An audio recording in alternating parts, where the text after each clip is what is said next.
I think we're live. Well, I click live, so I think Yay, hello we're actually live. everybody. Yes, hello everybody. Today it was a little different. I guess the preview wasn't up for some reason, and anybody knows that streams knows what I'm talking about. The preview wasn't showing, so but it's showing now. We're live. How are you guys doing tonight? I'm Team Skeptic. Welcome All to our show. good. We do have with us our two favorite people of all time, Fight the Flat Earth. How you doing tonight, sir? Doing good. Bit shattered after my marathon stream yesterday, but happy, happy, happy. Hold on, let me fix my camera because I just moved it. Now we can see my Globe Earth microphone. Everybody likes to see right there. So, yeah, let me fix that. Okay, so now we're good. So, a few people have, I guess last month a couple of you guys donated to my my graphics fund, which is just basically increasing my camera and my green screen and all that. And tonight we finally got the green screen in. We finally got the green screen stand built, and today's our first day to live stream with the green screen. It'll get better once I have the lights and a better camera, but thank you guys, everybody who was able to support me last month to help me get this stuff. Also tonight we have the voice, Sean Hufford. How are you doing tonight, sir? I'm doing okay. All right. We have a few things to talk about tonight. Hold on one second. Let me get something else set up real quick. You're sending me. All right. I want to make it to where they can see you pretty good there, Craig. So what are we gonna do about that, there, guy?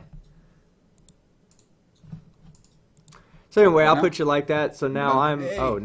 now look, it's an inception of Craig's right there. So we will get the VMix all figured out for everybody and get it all properly set up. But right now, it's all kind of new. We have a few things to talk about tonight. Yeah, look at that. Craig's got JM Truth's zombie movie playing in the background. The dumb fuck of the year in the back. Yeah, see, he thinks he's cool. I'm just going to say that we have a new Gigantor in the house. Who's our? Oh yeah, Craig. Well, me and Craig are both playing Gigantor tonight. Massive. Let me go out. No, it's just a really small set. Yeah, look, cause look, here's that. I'm bigger than him. Look, I dwarf him. Oh my god. Yes, so this is gonna be fun tonight, guys. We're gonna have a little bit of fun playing with VMix and getting our studio set up. We're also going to be watching JM Truth's video in behind Craig's left shoulder, and then I love that, man. I love that you had that on there.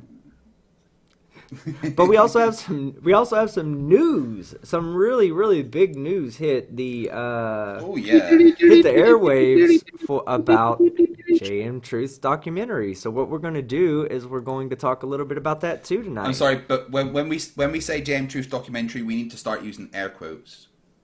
Yeah, I like it better. Documentary. I like the way they say it, the way that they put it on the like I had it on thumbnail. It's a mockumentary because that's exactly what it's doing. Yeah. They're mocking themselves at this point. It's fucking golden and it's fucking glorious. So, hey, I do want to point something out. We have something pretty big coming up. It's kind of a changing of the guard for Strike. Strike had been, of course, Strike. You know, when he passed away, there's been a kind of a lull as far as the movie nights goes. This the Friday night science, the movie nights, basically the Strike movie nights. So that's eventually going to pick back up, and it's all going to kind of help out the family a little bit. And I think everybody that was watching that, or if anybody's interested in what we'll be doing, you should definitely check out when we do our changing of the guards and start picking that back up. So let me go to my DMs real quick and make sure I get all the information correct on what it is. Oh wow, and there's now new evidence for a meat tube, guys. Holy shit. Okay. No, there isn't any evidence. Stop being silly. We're going to cover this evidence for the meat tube here in a moment because she just sent it to me. Yes, that's great. I just got it too. All right, so it's going to be next Friday, November 8th at 11:30 p.m. Eastern Time. So that's when we'll be starting up over there. I'm not sure if I'll be there. I'm going to try to be there, but you should definitely check it out. Also, next Friday, we have my normal stream, which will be beforehand. as well as I'm going to be on somebody else's podcast, The Plot Hole. Let me go and try to see if I can get that information real quick. Well, I'll have the information. I'll pull it up. It's on my email, so I'll have to pull it up in a moment. But I'll make sure that you guys, before the end of this show, you have the information of where you can find me on a podcast Friday as well. Yeah, so we'll be doing 3 shows on Friday, another show next Sunday. I have a video coming up. I'm glad that I recorded it, but I wasn't going to be on screen for it because I wanted to wait for the green screen to come in and do different stuff for you guys. So the green screen's in. I'm gonna re-record everything that I've recorded already and put that out. That should be out either tomorrow or the next day for sure. It's a great video. It has to do with people that we're going to be talking tonight, Shelley and Wendell, 2 of J.M. Truth's best friends. So that's what we're going to be talking about tonight. They were. We'll have a video that kind of talks about those guys. Don't forget about the Side Strike Changing of the Guard show. Now that we've said all that, let's take a look into the chat. We have Janie. How you doing tonight, Janie? I believe you've been given evidence for your meat tube first. Yeah, we'll get to the meat tube. We'll get to the meat tube in 1 second. 1 second. Let's get through the chat and say hello to everybody. We have Bella Charge. Yeah, Bella Charge gave me a bunch of meat tubes right there because they know what's about to happen, guys. You know the meat tube is about to. Here, let me get Craig off the screen. I know you guys don't want to see him, so let me go ahead and get all zoomed in on gorgeous. me. God, I'm clipping my own head here. Let me fix my camera so I don't. Now you can see above my green screen. Look. Globe Earth microphone. Let me get that out of the way. Okay. When are you gonna get a globe overlay for that? I don't know. I need to for sure. So let's I guess we'll talk first about what's going on, because this morning when I woke up, I had messages from Craig. And what did those messages read, Craig? You go ahead and tell the story since you're more. Well, I was emailed by one of my subs, and basically they sent me a screenshot from JM's Facebook page, and it read, Shelley Lewis, Dave Hunt, and Wendell Walton, who are the 3 co-producers of his documentary, and he spelled this A space banded, as in abandoned. Yeah, a banded. Yeah, he really did. In Windover, in Windover, Utah, and stolen all of my equipment. I never in 1 million years would do that to someone. And then the next one was screenshots of his brother and his father joining in on the conversation, going, "Oh, this can't be true," and him replying, "Unfortunately, son, it is true." And then someone says, "Seriously?" And he said, "Yes, it is true. The 3 ganged up on me because Shelley didn't like a scene we shot and refused to trust me." Shelley has chimed in on this and responded with, JM tried to hijack the production and threatened me. So, as it stands at the moment, there's been a new post. He's deleted all those posts and put up a new one, which says, Shelley Lewis and I are in negotiation for the return of the equipment, after which, as the executive producer, I would like to assure everyone the project will be moving forward. But I don't think that it's going to be what it was before anymore, because from the sounds of it, they've had a major, major falling out. And I don't think it will be by Shelley Lewis and Joshua Michael anymore. I think if it comes out, it will be purely JM's. Well, yeah, because, instead of having 1 or 2 dipshits running the show, you only have 1 now. And Rider of Dinosaurs has just sent me a screenshot of Shelley Lewis's Facebook page. And she's posted, there are 2 sides to every story. The first one to speak sounds true until you hear the other side and they set the record straight. Proverbs 18:17. I will be coming out with a statement soon. So, who knows? There's still a lot to find out about exactly what happened. But I tried to contact JM, but he said he was busy because he was trying to find a way to get to the airport so that he could leave Utah. You got feet, and dude. that was the last I heard of him.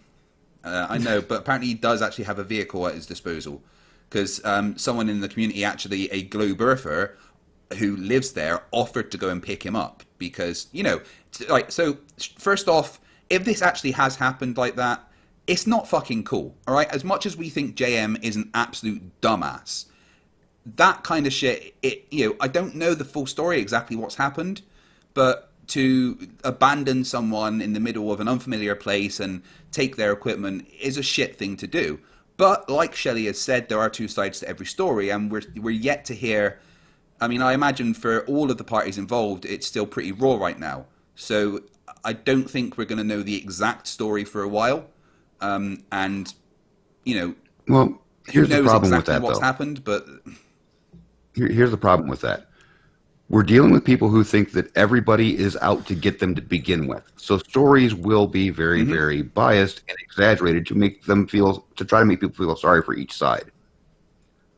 So, Yeah, absolutely. as far as I'm concerned, I don't believe either of the stories. I just think they had a big falling out, and a lot of shit moves were done. That's my takeaway. Don't and trust I conspiracy. kind of agree with you. I mean, I really don't know what's happened. I mean, I think we've all seen lately what kind of shit people flat earthers are. But I would like to think that they're not that shit that they would do it to their own people. But again, it's hard to say until we get all of the information. And at the moment, all of us are just going on third-hand information. Yeah. But there's definitely been some big falling out. Well, I'll say that, I wish them all the best, but, I mean, it's just like Sean said. I mean, No, you they don't. all think. I want to say I believe myself when I say that, but you're right, probably I don't. Yeah, card is their only thing they love to play, and they're both sides are going to play it at this point. Yeah. But yeah, Dave there's no in the way chat says, having seen JM melt down before, can you imagine working with him? And you said that to me earlier, team, that Yeah. you can picture the scene, right? So imagine they've done a shoot, right, and it hasn't gone the way that Shelley wanted, but JM is happy with it. He's going to start going, well, I'm the fucking one with a degree in making films. Yeah, I'm the exactly. one that can decide this and that, and so I Well, imagine if that I'm sure it happened, it would didn't have go got that Shelley's way. back up, but. I'm sure it didn't go that way, Fight. I'm sure it was more of something along these lines. Well, I don't like to put my degree out, and I don't like to pull rank on people with my degree. But in this situation, I'm going to need to do that because I do happen to have a degree in this, and you don't know what you're fucking talking about. So just shut up, Shelley. I'm gonna paraphrase Ancieto. I think he's got it right that Shelley refused to do the love scene with JM. Oh my god, could you imagine kissing that? No. No. I don't want to. I wonder how many love scenes were actually in there. They gotta Well, counter the God, why do I look? I feel like I'm sitting on my desk. I'm like, hi.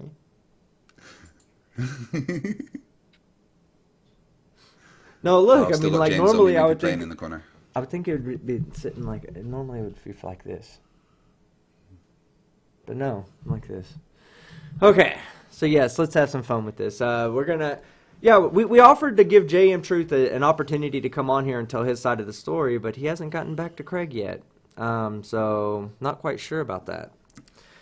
Let's see. I think he may be on a plane at this point. From what I understand, he was due to leave wherever he was about this time if he got the next flight that was available.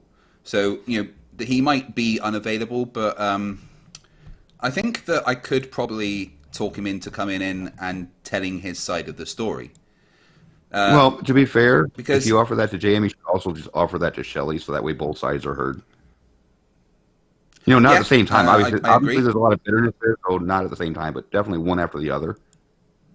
Just so both sides can be heard, so nobody can say that, well, we're just being biased. It's all Shelley's fault because JM says so, or it's all JM's fault because Shelley says so. Let both sides be heard. I don't want to share this evidence anymore. Yeah, you do. Yeah, you do. Yeah, No. you do. I've already seen it. I've already seen it. Don't make me And share it. the person who shared that with me is now dead to me, by the way. What did they say? Oh, it was the best In evidence all for me. intellectual honesty, it is evidence against me. It says that the question to Quora was, is it true that Taco Bell uses a meat hose, which it's improperly worded, by the way, it's meat tube, to create their tasty No, I like the meat hose. I like meat hose. dot after that. So we don't know exactly what was also in there, but it says the I'm answers going to Google are, meat hose and see what comes up. it is not true. Beef comes from an offset rakish scooper that can tip exactly one serving of beef into a crunchy taco shell. Guac and sour cream come from dot. That's not the part she was actually pointing out, though. That she was actually saying the evidence for a meat tube. It's the little 2 votes yes answer Oh, at the bottom. So go ahead, skeptic. Read out your best evidence. your mom used a meat hose Can I to just say create you. I regret Googling meat hose. I shouldn't have done that. Should have turned safe search on. That's what you needed to do.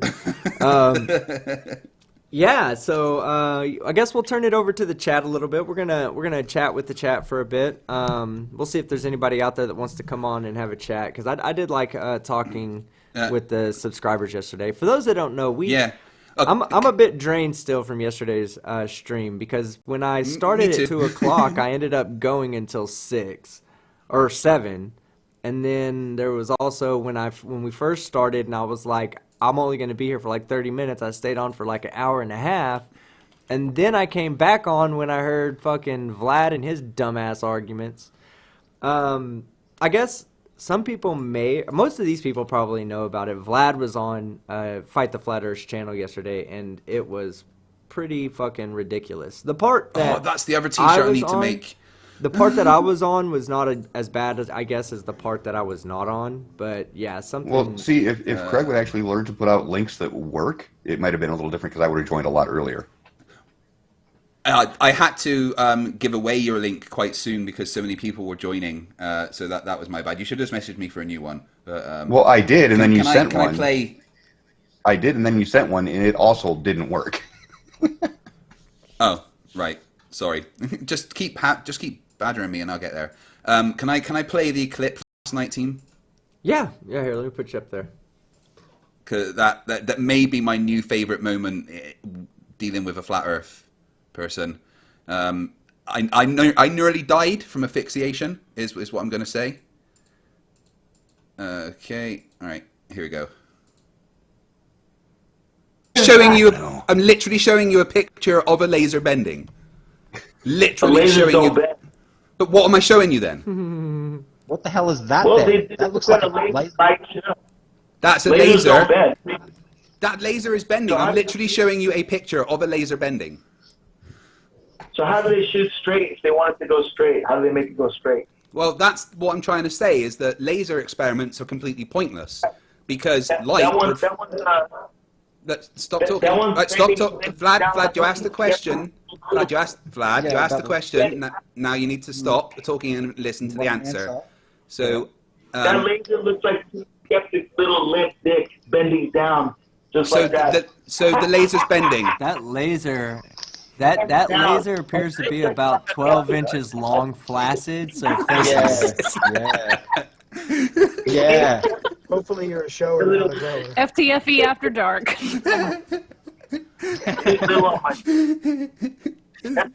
Oh my god! Right there. Oh, brilliant! So, as you've just pointed out very nicely, that laser is bending. So, do you want to say that lasers don't bend again? How do they go straight then? How would they make that laser go straight if it looks at Alabama? But that's my point, Vlad. That is the point. Laser experiment. Vlad, stop talking. Yeah. Good boy. Well, good. No. You started talking again. This is where you stop. Is it? All right, go ahead. Good boy. My point is that laser experiments are not reliable, because laser is a light, and light refracts, as demonstrated in this picture, meaning that you're not really going to get a completely straight laser when you point it out over a cold, dense area of air with warmer air around it. So you wish they bent. I'm literally showing you a picture of the laser bending right now. I'm literally showing you it. It's right there, right in front of you. Something's wrong with that laser because they don't bend like that.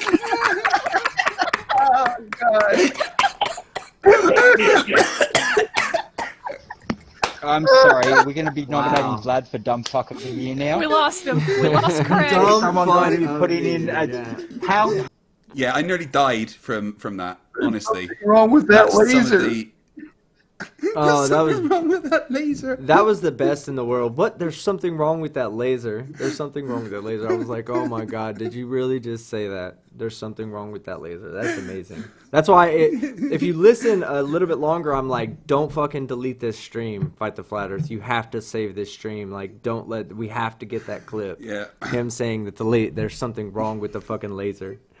Oh man, that's amazing. But now in Studio Beta, which I'm actually starting to use more, there's literally just a button that you press record clip, and it just clips the last 5 minutes of the stream and uploads it as a video instantly. Hey, Craig, put yourself on that other studio, the one where it's just you at the desk, and I'm gonna put myself in that studio and put us in the Is that a zoomed in or is that normal length? That's normal. Yeah, make sure it's zoomed on- in is this. No, zoom out. Yeah, don't do that. Nobody wants to see that. Don't do that. All right, so let me put myself in that studio too, then, and then I can put us both in on a call screen together. So that way people don't just have to see me and you, or you. They can see both of us because they love both of us. Well, they love me at least. I don't. So how's your 12-inch flaccid going?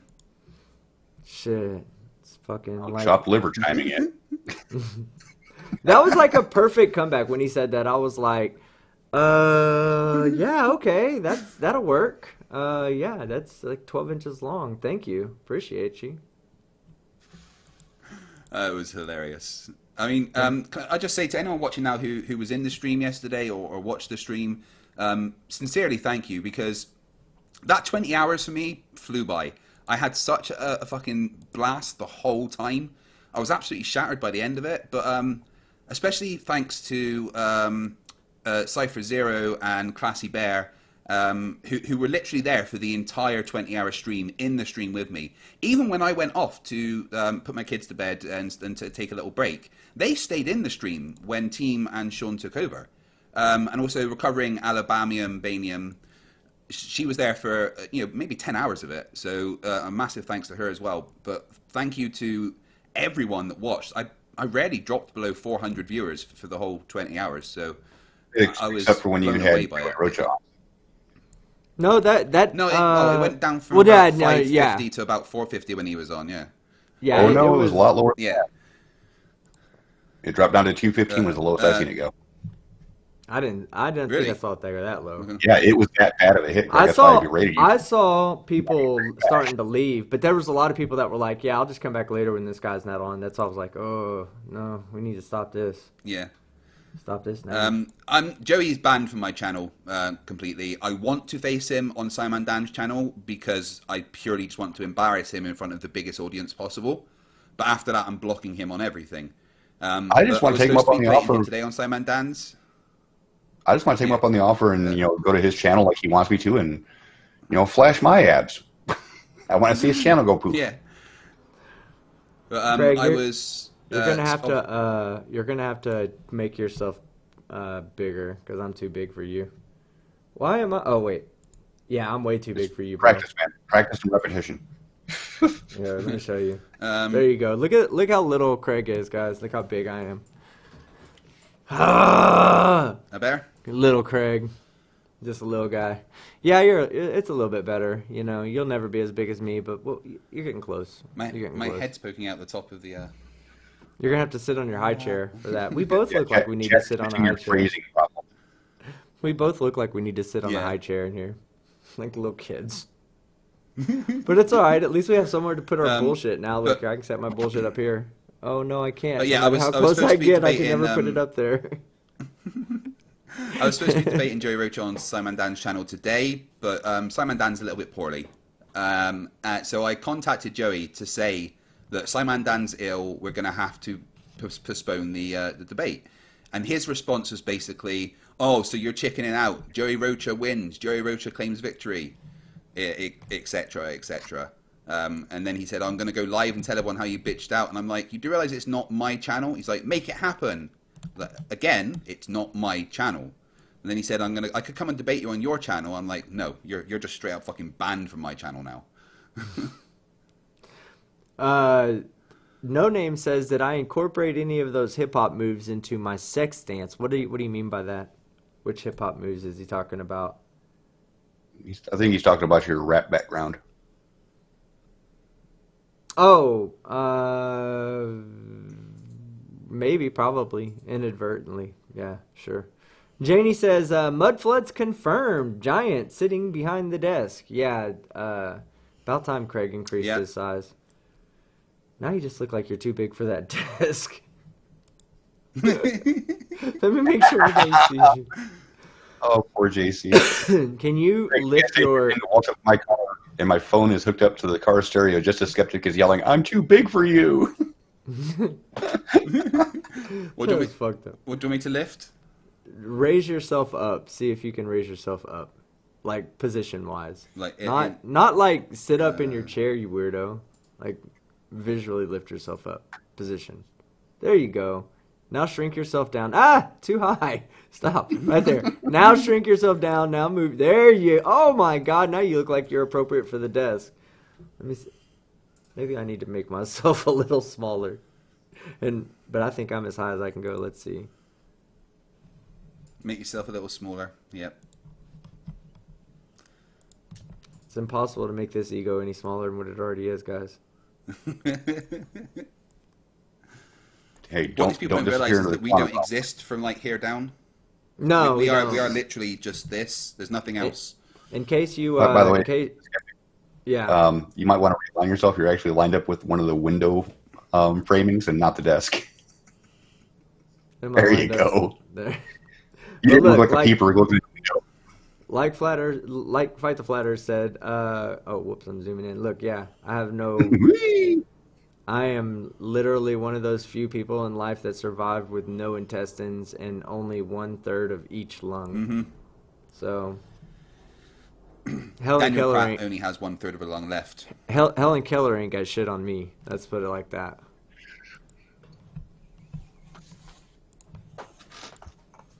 All right, now that we're done talking shit about Helen Keller. I just want to say that. So I recently did a conspiracy video about my third episode of Stupid Humans about chemtrails, right?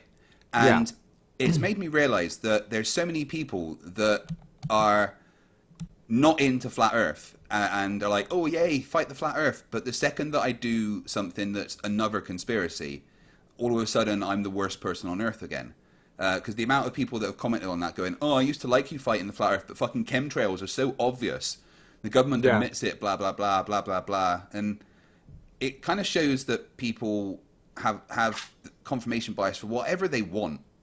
You know, they're happy to see me attack one conspiracy theory, but if it's something that they believe in, then all of a sudden I'm a fucking shill and work for the government. Well, it just goes to show that it's so silly because all these conspiracy-driven people jump on as many conspiracies as possible. You know, Flat Earth took a while to actually bring the chemtrails into the Flat Earth. But here's the thing. Chemtrails are actually harder to debunk than Flat Earth. And that's sad. See, I disagree. Well, because I think if you really want to... easy to debunk because it's just contrails and there's nothing more to it. And well, I agree with you, but cloud seeding and the government admitting geoengineering and stuff, you just point out that, no, cloud seeding is not chemtrails. That's a false association fallacy. And well, the thing is with chemtrails, the only way, and trust me, I'm all about the contrails, but as far as debunking chemtrails go, the only way you can actually debunk it, which has been done, by the way, is people fly through a chemtrail taking samples to find out what's actually inside them, which turns out to be nothing more than water vapor, but, you know, chemtrailers don't want to hear that little thing. Yeah, so a couple of people, like Kerry Oliver says, you guys should totally look into other fringe topics. Lots of overlapping. Yeah, I do. I have My next few videos planned are, I have a flat earth video that's going to be a little bit different than my normal flat earth videos. Then I have the, trying to remember what the next one I have planned. I have another one planned that's not flat earth at all. It's totally physics based. I may just go ahead and jump, instead of trying to do the explanation videos, I may just make the debunk videos the explanation videos as well. I was going to try to do like an explanation video What's with that, each dude? Which one? Mr. Planks, dude. Nassim Lots of little Haramein. planks. Nassim Haramein. Yeah, I want to see you debunk him. For me, I'm being selfish, but I want to see your video on him. Now that's a very good thing. He's one of those people that say like spiritual healing, like quantum mechanics proves that spiritual healing is possible, and that your thoughts influence other people and all that shit. So, but he claims to be a physicist. He says that he's supported or he's written videos on or written speeches. He's delivered speeches at physics conferences where he's won awards for the greatest physics speaker at the conference and all that. But then he also says that nobody in mainstream science takes him seriously. That there's only one mainstream scientist that takes him seriously, and she's already retired. So she has nothing to lose. Right, so there, in the chat right now is one of the ex-flat earthers that I interviewed, Shanji, who we all know is still a pretty big conspiracy guy, and he's in there right now saying that he can prove that planes spray chemicals. Well, I've spoken on this before. When I was stationed out in the desert, they were actively working on geoengineering. It's a science that they do study it. There's not a global conspiracy for it, though. The countries that study it are studying it to help with climate change, to help get water from one area of the country to the other. I mean, there's a lot of things that are involved with it. That if we can master those, then it would help us. But it's not the same thing as what these idiots are saying. No, I'm just going to say they're trying to say that. I'm sorry. What was that? I was just interrupting. I said I'm just going to say "grr," and you know who that's for. Inside joke. Okay. Yeah. Go ahead. I forgot what I was going to say now. Yeah, You're welcome. Cloud seeding and geoengineering isn't chemtrails, and no one denies that there is studies into geoengineering and that cloud seeding does happen. But when they do cloud seeding, it's mainly to try and bring rain to like arid areas. Which is why they've tried to do it over in the Nevada desert to test it. And obviously, there is one big part of history where they used cloud seeding in warfare in the Vietnam War to prolong the Vietnam monsoon season. And it actually worked incredibly well in that instance. Along the Ho Chi Minh Trail, I believe. It worked incredibly well in that instance, and so much so that they completely disrupted all of Vietnam's infrastructure while they were doing it. But after I think that, I've heard Sean talk about it. Warfare. I think I've heard Sean talk about this before. Not Shanji, but Sean Hufford here on the thing. It's kind of like a trade-off. Maybe it was Shanji. I don't know. I'd have to think about this again. But it's kind of a trade-off. Let's say you're in California and it's the dry season, and you say, okay, I'm going to find a way to bring water to the area during the dry season. Well, the thing is you're not creating water from nothing. Me and Shanji both talked about this together. Actually. Yeah, you're taking away water from a future source. Like that. You're not creating new water. You're not. The process of reusing the water is a natural process. If you interrupt the natural process, or you change it with outside influence, then you don't know what the repercussions are going to be 6 months down the road. You could be causing a future drought without even knowing about it. He finally actually sort of understood this point. I don't know if he's ever accepted it, but when you're cloud seeding in one area that's got a prevailing wind that carries that air normally further inland, you start cloud seeding. That causes the water vapor that's there to condense and form rain before it would have normally. So that water vapor is no longer in the air further downwind. So it's not going to rain further downwind anymore. There's just not enough water vapor Team, why in don't we the bring air. Shanji on? Yeah, Why don't we bring I've Shanji actually to had talk him about on. it? I've had him on before. He's pleasant to Yeah, I've talk had him on. to. So. I mean, he's a good guy. Hey, The thing, I disagree about all the other conspiracy theories and stuff. Like, for instance, at the moment, the first flat earther that I ever interviewed, Adam, Clear Cognition, all right, he is very much at the moment mad at me and Simon Dan because we believe in evolution. And I'm pretty sure that he has, since leaving Flat Earth, he has become a young Earth creationist. And that's like, that's almost as dumb as Flat Earth. And I'm really upset that he's managed to get out of one rabbit hole, but he's still very much in all of the others. He was supposed to be having a talk with Conspiracy Cats right now, which I'm pretty sure is being recorded by him. And I'd be interested to see what comes of that, because Conspiracy Cats' master's degree is actually in evolutionary science. So if there's anyone to talk about evolution, Conspiracy Cats would be the one to talk to. But yeah, why don't we get Shanji on? He says he'll jump on. Sean, I still have you on Hangouts, so I'll send you a message through Gmail right now with a join link. Just join when you come on, and let us know when you get here. Do you mind if I read out your super chats? Oh yeah, I didn't even see that I had them. I'll go ahead. Kerry Oliver for $33.33. There's so many other topics other than dead flat Earth. I'd love to see you guys debunk them. Go get them.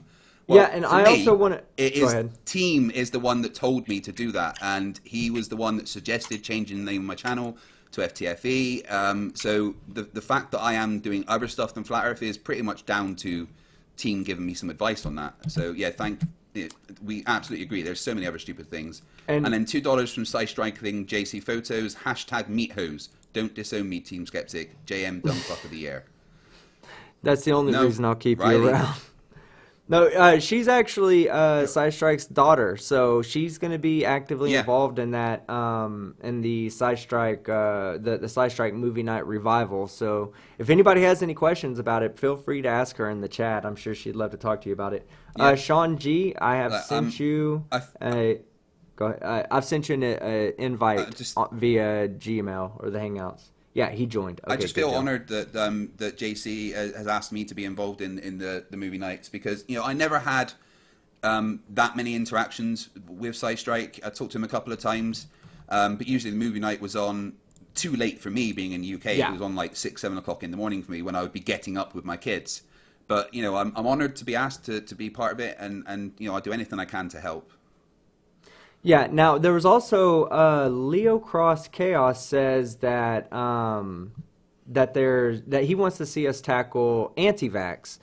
The problem with doing anti-vax, and I don't have no problem debunking anti-vax. It's just that there's not a lot of videos out there. Most of the stuff that you find is usually a little bit older, and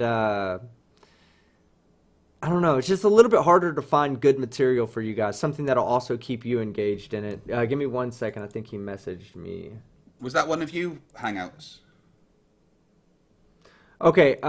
Yeah. Let me just. Hey, Sean G. All you got to do is make sure. Oh, let me just type him. I'm telling him on the thing. It'll take him 30 seconds to hear it. And I'm typing his name in the comment. Wow, that's so great. Just while you're doing that, check out this new animation that Stephen Cook's made for me of Riley. I'll just restart that. Wee pop goes the Riley.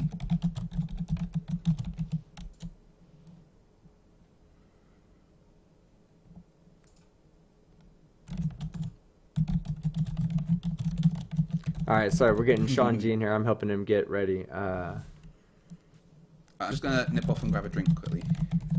All right, so guys, I have no idea why, but if you keep getting a buffering,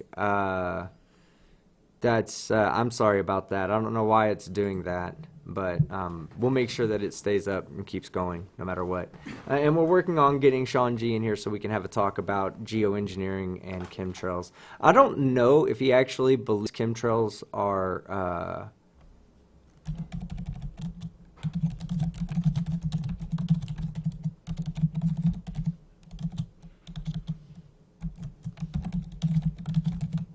All right, guys. I'm sorry. We're gonna get this worked out for you guys.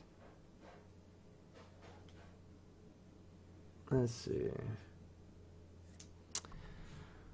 Why is it doing this?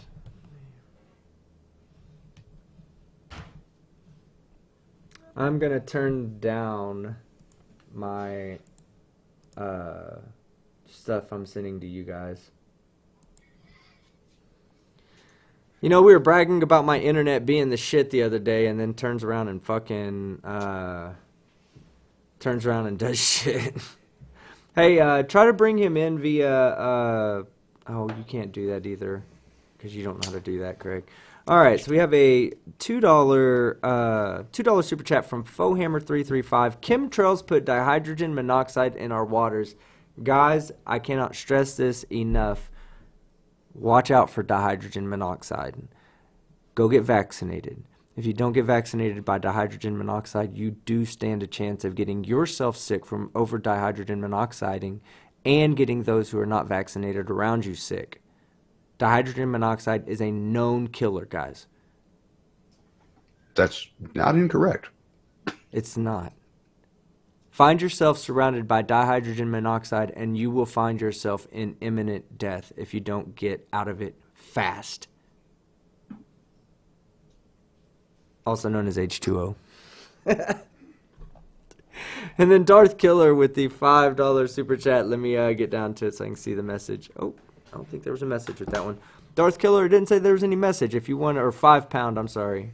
Or €5. Hey, I'm sorry again. If you have a message, go ahead and leave it in the comment section, and I'll read it off. So let's see what Shanji is saying. Oh, he just messaged me. I just want to introduce everyone to Frisbee. This is the newest kitten in the house. Say hi, Frisbee. Yeah, all right. You say hello to everybody. He's getting the blue screen. What happens when they get just a blue screen? Fight the Flat Earth. How's he trying to join? PC or phone? Sean, are you trying to? I think he's trying to join PC. He Darth needs to Killer, make sure I that see. he's letting. Hold on. He Yeah. needs to make sure that he's letting it see the camera. Yeah. Hey, Sean G. In your security settings inside of the Chrome settings, you will find an access or a place where it says allow access to your camera, and you actually have to select which camera. Be sure that you have your camera selected, that it's plugged in, not being used by another program, and that you have allowed access for Chrome to use the camera. But yes, I see your message, Darth Killer. I'm sorry, my big globe microphone was in the way. Let me says free energy Tesla scams or artificial food scams or chakras and alternative medicines of many varieties. You'll get lots of material from there. Yeah, I've that's kind of Nassim Haramein. That's his thing. Is he's into the free energy scams and all that type of shit. The woo. He's big time woo. Big time woo. Okay, so he says he's allowed it. Now make sure you're using Chrome. That's the only other thing. And then let me, I'm going to send you a new join link. See, it says you're logged in, so yeah, they can still log in, but they might get the blue screen even though. Yeah, Sean, so I'm going to send you another having one. some drinks of tonight. What is that, Do you Patron? ever drink tequila? Yeah, the best tequila. Oh, yeah. This stuff ain't cheap. It's like 50 quid a bottle, man. Don't tell my wife I'm drinking it. It's hers. Right? Yeah, it's expensive down here too.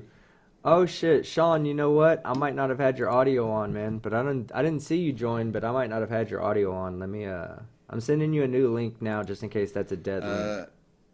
Liegt ein Bitnis Tablet bin Sammy Craig Nitch. No, my German's not good enough. Someone get Gearstriber to translate that. Right. Okay, so I just sent Sean another link. We're going to try to get him in so we can talk about this. Because I know, like, when people bring it up, this is one of those things that when I was in the military, I didn't directly work with these programs, but these programs were on my base. Like I worked I supported those programs, like the planes that were having to fly and do different things. I was part of the ground support for them, like the radio support. So I mean, we knew that these programs were on our base, and it wasn't being hidden either. It wasn't like it was. They were just testing certain ideas out at that point regarding, global warming, reflecting sunlight, because I think they're talking about that there's the possibility of putting particulates in the air that help reflect a certain percentage of the sunlight away from the surface of the Earth. Because we got to do that's something. Certainly areas of that's certainly one of the things they're looking at for like ways to reduce global warming. I mean, it's not in any way in kind of like full scale production like this conspiracy theorists would like you to say to think, but it is something that they are looking into, definitely. Oh, and guess what, guys? We do have a new member. For some reason, I cannot see my last super chat or members, but I do see you on the screen now. Pat Miller, welcome to Ding Force. Everybody, show them first off your dinger. Here, let me help you out. Let me lead this off, and I'll show you the dinger there. Ryder wants you to check your DM on Discord, Greg. And then after that, we give them our meat tube, baby. Yeah. Here's the meat tube. Sorry, I'm What about Discord, Sean? Ryder Dinosaurs wants you to check your DMs. And then after that, what do? We show them the mankini. And for those of you that weren't around on my last live stream, we definitely got into a mankini on it. Go watch it.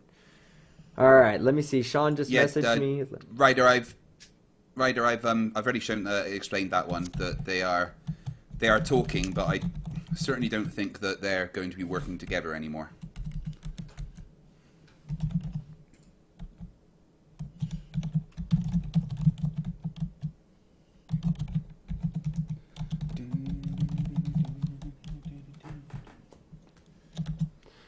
All right, so Sean, I'm sorry if we can't get you in, Sean, then we'll just keep you. We'll just have to bring you in on another day when we have this all figured out for you. Again, he's just having trouble joining via vMix, but I see that you're here. It's just giving him a blue screen, so. But my internet's jacking up right now. I have no idea why. But anyway, all right, so it seems that we're running into kind of a head-to-head fight here for Dumbfuck of the Year. Jesus, man. Would you guys please, would Anthony Riley please stop putting out material? Stop even talking, Anthony Riley. Stop responding to comments. I need JM Truth to win Dumbfuck of the Year. I don't have $20 to give to Red and fight the Flat Earth. I need you to win. Although I'm prepared to whole, you. How can you win against? Look at this face. That's the whole point of Dumbfuck of the Year. Is to identify the biggest Dumbfuck of the Year, and Anthony just won't shut up. That's the whole point. That's why I'm saying he's constantly pushing the bar up. Yeah, but I mean, he can't not be wrong. Oh God, that guy just says so much. That whoever's doing those, and I think that's Stephen Cook, right? Is that who's doing this for you? No. All of these are different ones. I put the Riley faces on. I did that. Who was the one that you said? Oh, he's the one that made your animation, right? Yeah, he's the one that makes the animations. I'm gonna have to steal him from you. Get him on your own. But that T-shirt that Riley's wearing there is now for sale in my store. So anyone wants that T-shirt, just go to my Teespring. Or you can just poop on his shirt and draw Riley's face on it with a Sharpie. Save yourself some money.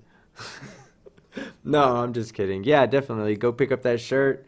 Walk around, especially if you're in England. You should definitely be walking around just in case somebody out there sees you that knows who Anthony Riley is. Oh my God, are you kidding me? I can take you off screen. Strikelin has reminded me that that I should put this on a T-shirt with the quote, "That's fucked up." Yeah, I had to switch off of that real quick. That's fucked up, man. That's fucked up. I don't know if y'all remember, but that was a very personal moment. I was trying to whistle at the time, and I made a really fucked up face. Yeah. And then I was in the mankini. I'll remove. Go ahead. I'll remove Sleeping Warrior so we can see your actual face. I'll just warn everybody. Flashbacks to Zoolander. I'm doing it, guys. Here's Listen, guys, I'm attempting whistling. to whistle. That's Skeptic's duck face. No, that's my whistle face. I wasn't Duck face. acting like I was kissing anybody. I can do it again. I was even trying to look at myself. Look, I was doing it like this. I even made the face exactly the same for the crowd. That is me trying to whistle, guys. I'm not bullshitting you. I'm not down whistling myself. That's my best attempt. I have to like blow really hard. No, that's the thing. Don't blow hard. You got to do it gently. Just gently. There you go. That wasn't me. Oh well, sucks for you. No, I think that was me. Y'all listen, this is me. I'm gonna do it. I'm gonna do it gently now. You're just blowing. I'm not just blowing. Fight. I'm actually trying. See, I can make some kind of whistle noise there. That qualifies, I think. They're not. I'm not hitting a perfect C or anything, but it's making. You know, dogs are looking at me weird right now. I try though, man. I want to be a whistler one day. I want to be able to whistle. For Maybe when you're a real boy now, so who knows? You gotta get better with that tongue, Skeptic. Who said that?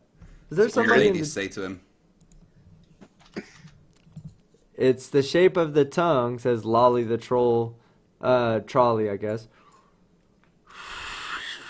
I'm gonna try to make every shape with my tongue right now. You're moving your lips, not your tongue.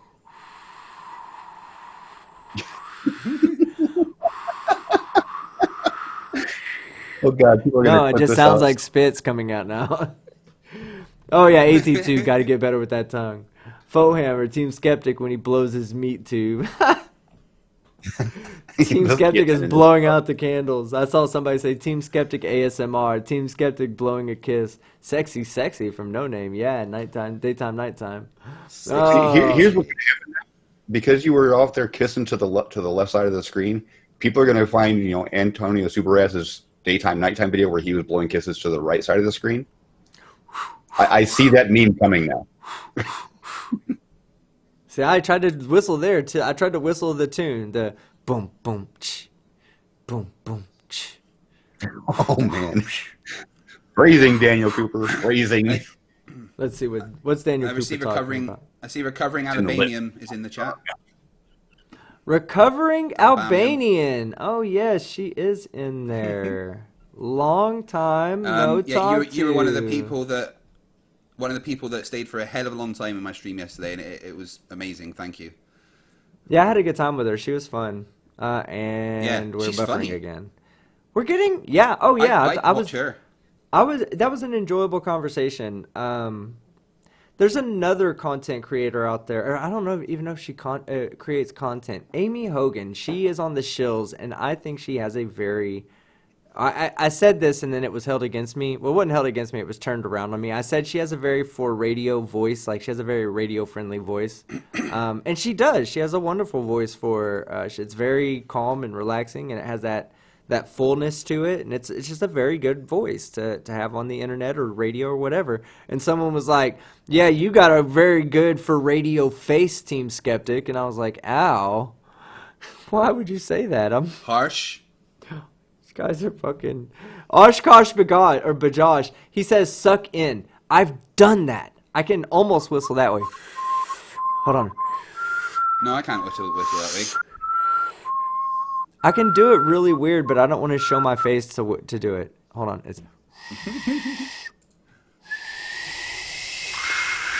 That's whistling. Oh, there it is. No, there it no, is. it's not. There it is. There it is. Hold on. Right there. Hold on. That's not whistling. That's fucking jar music, man. Shh. It's right there. You talked over my whistle. Right there. Done. Done. I'm a whistler. I'm a whistler, guys. Just Sleepy Dan. It's all in the tongue, just like oral sex. Yes. Misty Chamberlain, Team Skeptic. It's all about how do you hold your tongue to the top of your mouth. I just literally tried every tongue to top of mouth position possible, and none of those produced anything that an animal would come running to me for. So I don't know about that. Your dog just looks at you. What the hell are you doing? There it is. What you don't realize, I'm just team, trying what you don't different realize is top you are of... actually whistling, but it's at such a high frequency that only the dogs can hear it. Is your dog in the corner right now, like crying? Are we that different from content that we produce to nothing but Team Skeptic blowing? Tommy Gromval. I know, right? Oh, well, Team Skeptic, I bet you're great at something. Yeah, thank you. Debunking. That's what I'm good at, Tommy. Just debunking. Robert Williams, Team Skeptic, I can't whistle to save my life either. Robert, me and you need to start a club, the no whistling club ever. No whistlers allowed. I'm telling you, I can't whistle. I keep a rape whistle with me just in case I need to whistle at somebody. I just... Let's see. We have Rogue Mahone. Yeah, Pogue Mahone. Craig. Oh, I'll let you do this one. Craig, did you watch the Craig Greg video I sent? No. Where did you send it to me? Email or Discord? I'm not sure. Janie just said, Team Skeptic, you just had 400 people whistling. Well, I do what I can do. Stephen Cook says, Team Skeptic, can you whistle with your hands? How do you do that? No. It's not whistling, is it? That's not what it sounds like, no. I know what he means. No, I can't do that either. So,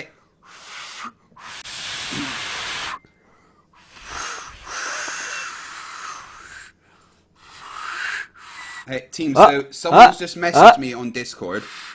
Yeah. Someone's just messaged me on Discord, and they say, hey, since Team Skeptic's face reveal, I've been trying to figure out who he reminds me of, and then told me to Google Richard Brake. And then I did Google Richard Brake. Oh, let me see. Kinda. No! Yeah. Not even fucking close. Not even, what are you talking about? Is that not a picture of you? I don't know. It might be. Hold on, I'm trying to put Your face has got a wider jawline, but kinda, yeah. Guys. No. Not me. You definitely have them extra rolls like a bulldog, so. The what? You have them extra rolls like an English Mastiff or a bulldog. Yeah. Fuck off. Yeah, just do me a favor. Grab your ears and pull forward. See what happens. Grab my ears and pull forward? Yep. His mask will come off. He hasn't done a real face reveal yet. We're still waiting for him. Put your hands over your ears like the headphones and just push forward. Like that? Over your ears and then push forward. Hold on, I gotta hear what you're saying. Do what now? Yeah, put your hands over your ears like headphones and then just push straight forward. That's just pushing my head forward. Yeah, we just want to see my face! Oh, okay, I got you. Yep, there it is.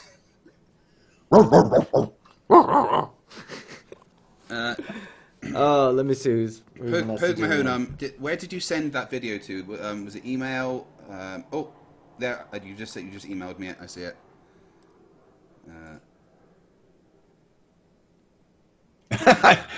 Robert Williams says, I think Sean is trying to make team look like Dobby the house elf. Dobby's a free elf. All right. So, man, it's cold here still. I didn't even get my landlord out here. He lives out of state, so I have to wait for him to come in to fix my heater. Thank goodness it's not like fucking 30 degrees outside. It's like 60, but still, that's too damn cold for me. Stupid Fahrenheit.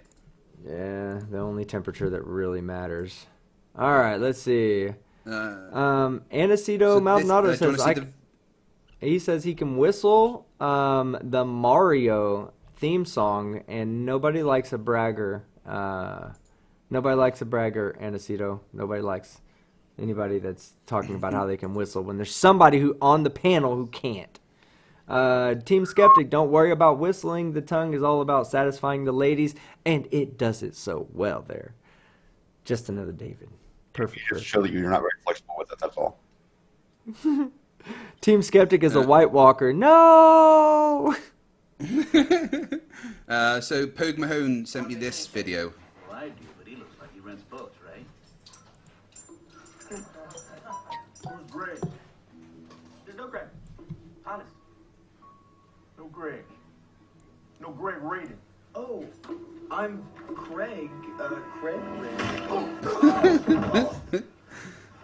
Every time you go to Starbucks. Yep, there's no Craig. There's just Greg. Oh. Now they're gonna take all my money. They demonetized the last one with me and the Mankini, and then I asked for a remonetization, and they remonetized it. So I was like, hell yeah. I was like, yes, I get to keep my live stream. Thank you. That was fun. I don't mind being in the dressing up and doing stuff for the people. That was a fun stream as well. Yeah, I think as long as we all have a good time, I think everybody else does too. So, and that's what it's all about. That's why I kind of haven't. I don't know. I'm kind of looking for something other than Flat Earth. Flat Earth is fun, but it's just boring. Just so boring. Well, we've debunked it to death now. You know. Yeah. I really wanted to debunk the conspiracist until I found out he wasn't a flat earther. I mean, that shit was funny. It says YouTube put singles in your Mankini, Team Skeptic. Yes, they did. Team Skeptic looks like Jackie Early Haley. Don't know who that is, but I think I gotta look him up now. Team Skeptic kind of reminds me of Alfred E. Newman from Mad Magazine. I've heard that one before, Mark Caesar. All right, so here's what we're gonna do. Tag me, okay? Tag me and tell me who you think I look like. Put it in the chat. No fucks given tonight, guys. Don't hold back. Let me know how you really feel. Stop fucking typing the Morgile, Sean. Just stop fucking typing. I can hear you typing. I can hear you anger typing in the background, typing T-H-E space M-O. No, just stop, Sean. Nope, I typed Relax. that. Okay, let's see.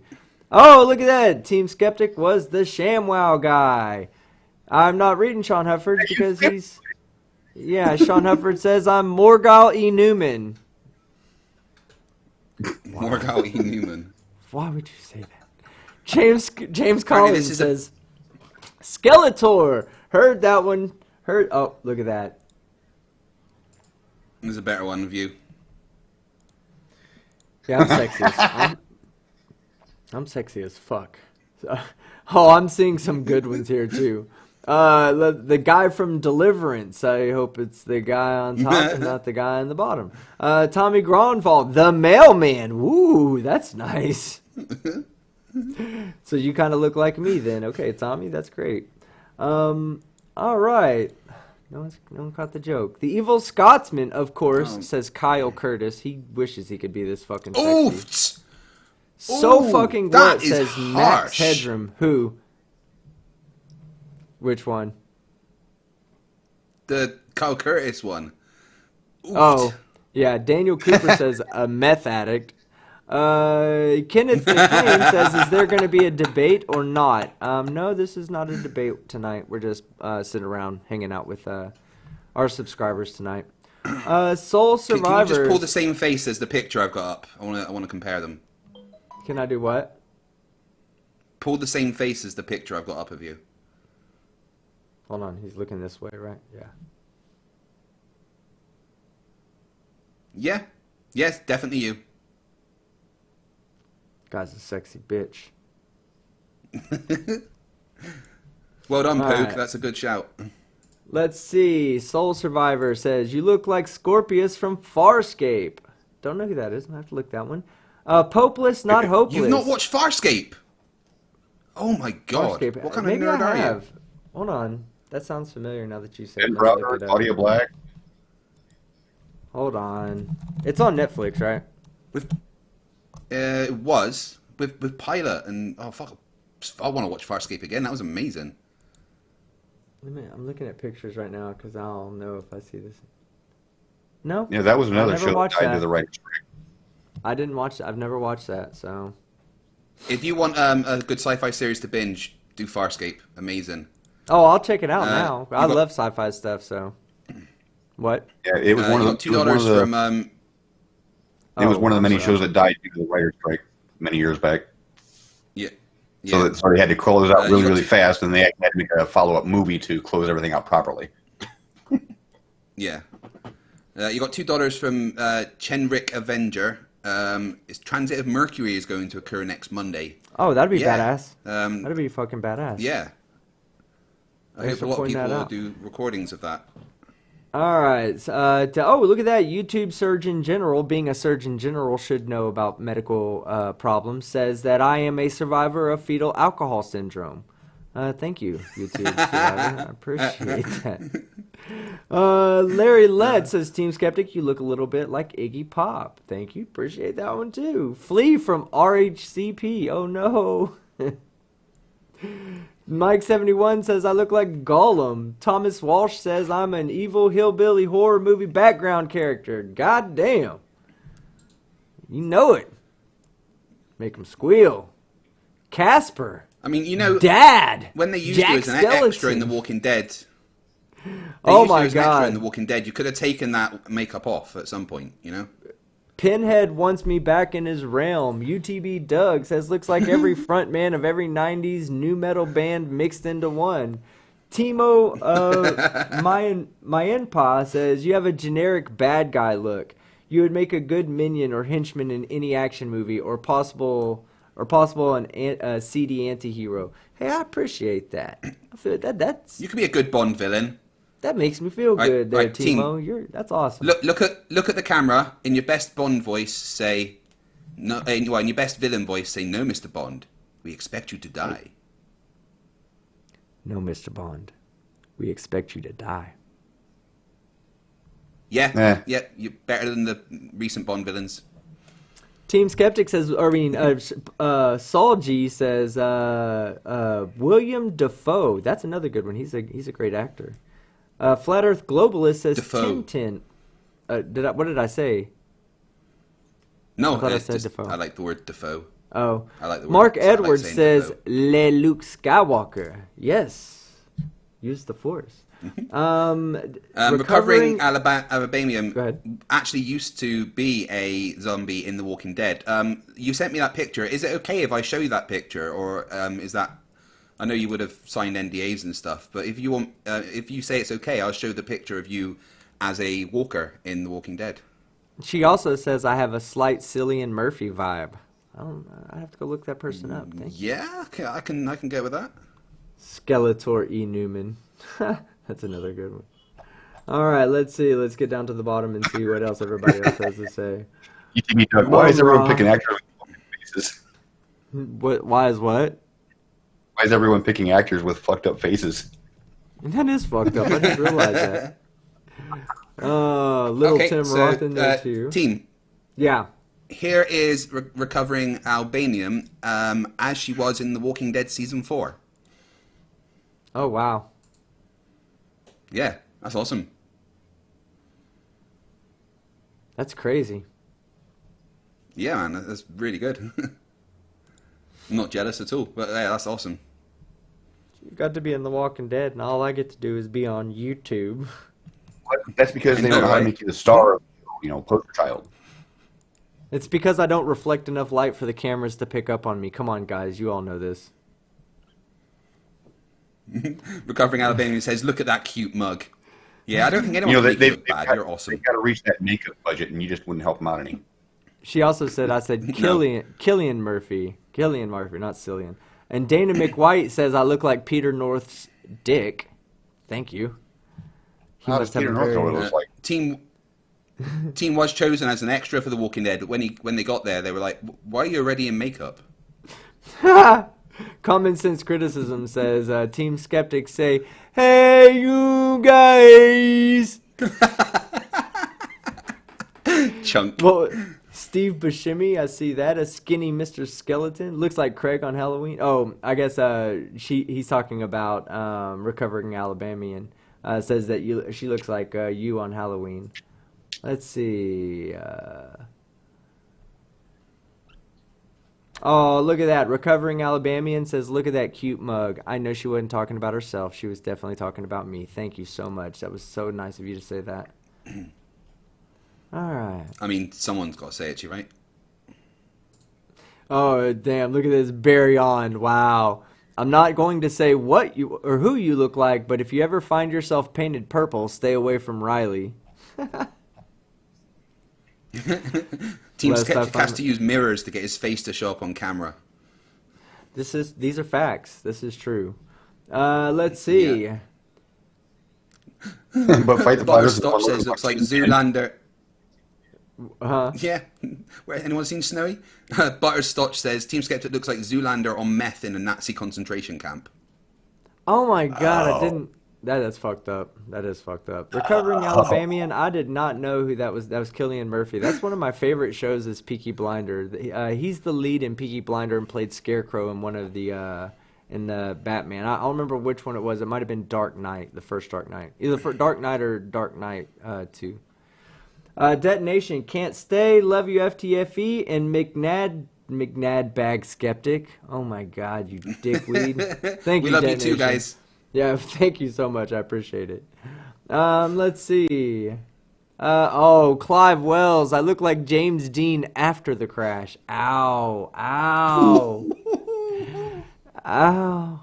Cy Strikling, JC Photos, we all love you at Team Skeptic. Those are lies. Cy Strikling, those are lies. We all know that you're lying there. Let's see. Joseph Chamble says FTFE, it's Alabamian. No, it's whatever I fucking say it is, okay? It's Albanian. Recovering Albanian. Yep. Oh yeah, negative exponents. He just sent me the update on Shelley and JM Truth. Yeah, we've already talked about it. Cool. You're a bit behind to the stream. What's No the big update? deal. We've already covered it. He's late. Oh, right, just what we know. He found out first. Right. He's late to report. That's always how it works. That's how the reporters who don't make it. That's how they do it. Negative exponents. You gotta be first, buddy. All right. Joker's Wild says, you look like you belong in the movie Train Spotting. Ow, wasn't that a movie about heroin? I've never done heroin in my life. Yeah, pretty much. God. The two things that everybody thinks that I've done in drug wise are heroin and methamphetamines. I've never done either one of those ever. I've taken opiates before, but they were prescribed to me. But I don't consider that the same thing. I've never indulged on them. I guess I don't like them. They make me not be able to have sex. Your pal Al, Team Skeptic, the fusion of Professor Stick and CGP Grey. Ooh. Professor Stick. He's only twice as big as me, twice as thick as I am. Yeah, I was going to say, no, you're a bit skinny to be Professor Stick, I thought. That's what I said, he's only twice as thick as I am.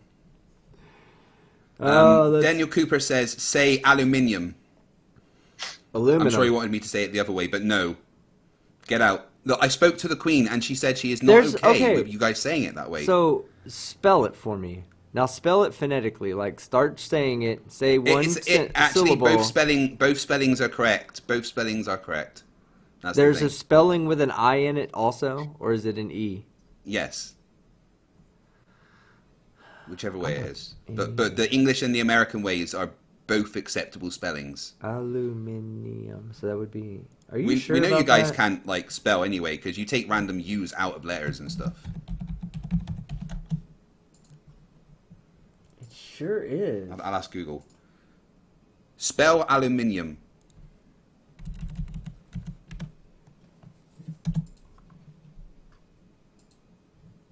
Oh, it's only spelled with an I. Whoever spelled it in the chat said it spelled it wrong. Wow, have I been saying that wrong my whole life? Yes.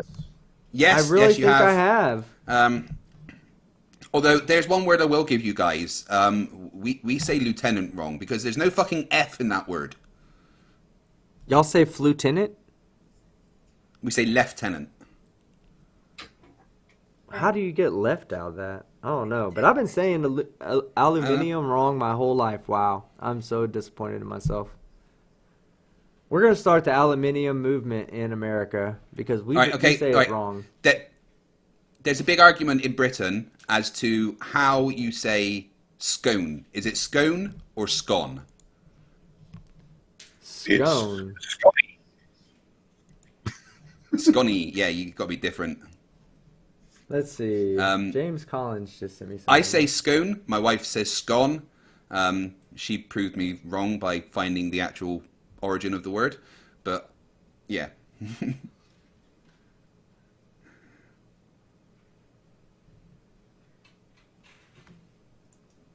Oh my God! Get off the chessboard. Sorry, I'm reading what James Collins sent me. I'll read this out. Of course, Sleepy Dan has a good point. Where does the R in colonel come from?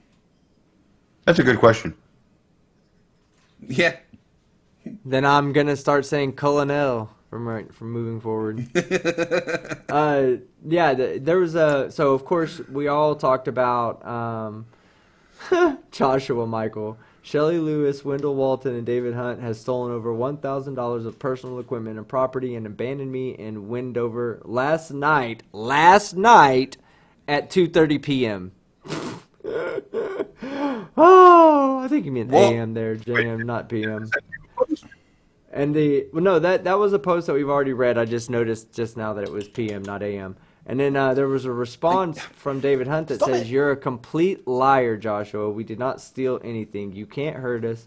We have sacrificed our time, money, and so much more to film this documentary." Why would the whole purpose of the documentary was to clarify something. I haven't seen that message. Oh man, that's not a documentary. You guys can't see this right now, but Frisbee, the kitten I just showed you, is sitting on my Lord of the Rings chessboard, pushing all the pieces off. Stop it. Well, that's how we know the Earth isn't flat, man. Yeah, Cash should have pushed it all off by now. Man, why will my damn shit? All right, so yeah, Misty Chamberlain says, "Wait, JM's crew robbed him?" Yeah, it's kind of. Yeah, kind of.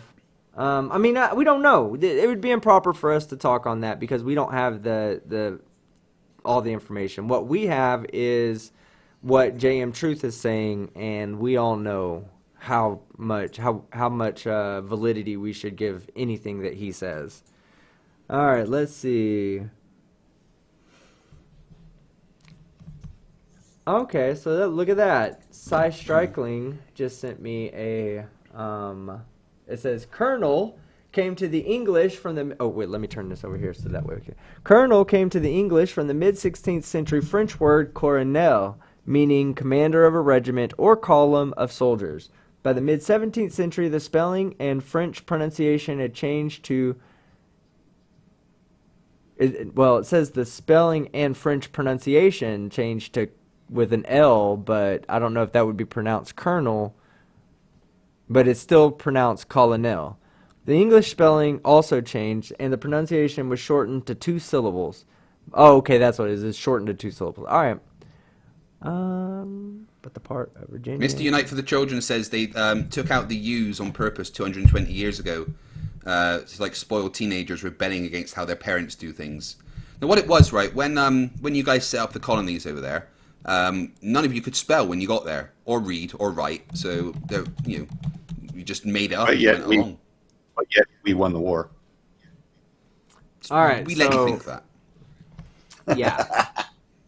They just gave up, Sean. They just said, "Well, we're gonna go home. We don't want to be here anymore. We're going home." We saw what you guys did with tea, and we're taking our basketball and we're going home. That's what they said. We saw what you were doing to the tea, and we were like, "Fuck these idiots, we're out." I'll never understand that. Just give the tea to me. God damn it. Matthew Matthews for $2 Aussie says, say Sean Bean. Sean Bean? Did I say that right? Sean Bean? Or Son Bean as it's spelled, I guess? Oh, wait. No, because it would either Sean Bon or Sean Bon. Either Sean Bon or Scene Bean. Take a pick. Or Scene Bean, yeah. It's not Sean Bean. And he's an actor, too. All right, let's see. I think we. All right, yeah. Let's see. All right. Looking into Side the Striking chat. in JC Photos says, I can't drive home whilst this is on, but the gas station attendant is now a fan of you. Hi, gas station attendant. Hello, gas I guess station attendant. The evil Scotsman for £1.99 said you won with a shit ton of French help. Oh yeah, okay. Yeah, but we've kind of been the big brother moving forward for the French. So yeah, they helped us. They came over here and weed all over y'all. But ever since then, they've kind of been everybody's little kicking. Yeah. We don't need to talk about the French in America. America, fuck yeah. America. Do you guys want to see a French flag? You ready? Sean Bon, UTB Doug. Yeah. Oh, wait, let me put your There's the French flag. That is the French flag, just that. The white. Always Sorry, giving French. up. No, yeah, I love the French people, man. If we won for the French people, we wouldn't have nothing French against French. toast. I'm only joking. We wouldn't have French Hey, toast, French here's the best fries. view on- Here's the best view on the French. We hate Americans. We hate them. They're despicable. The Germans are coming. Oh, we love America. Yes. We did save their ass a few times. All right. So, let's turn it over to the chat. Let's see what they want to talk about tonight. I just don't want to get into too much like debunking stuff tonight, because I wanted to debunk some stuff, and then I thought, when I saw the people say let's talk about anti-vax, I just don't want to talk about anti-vax right now. I'd rather just. That is my next Stupid Humans episode, though. Oh, you're doing an anti-vax? Yeah. Well, every episode, as my episode of Stupid Human goes out, I give my patrons a choice of 4. And for the next one, they've chosen anti-vaxxers, which I'm glad, because that kind of is one of the more dangerous conspiracies. But I don't know how I'm going to make it funny, apart from laughing at all the dead people that didn't get their vaccinations. Yeah, that's kind of hard. James Collins says, talk about black holes and how Einsteinian principles break down. I could do a video on that. The thing is, right, the thing about that is that a lot of flat earthers are jumping on this. Oh, Einstein's been proven wrong. Einstein's been proven wrong. But even Einstein said, no, my math doesn't work in a black hole. He knew that. He knew that it didn't describe everything that happens at past the event horizon. It doesn't mean that what he came up with was wrong. It just means that we still have more to learn. He couldn't figure out how to make the inside of a black hole work. Yeah. That haunted. Yeah, absolutely.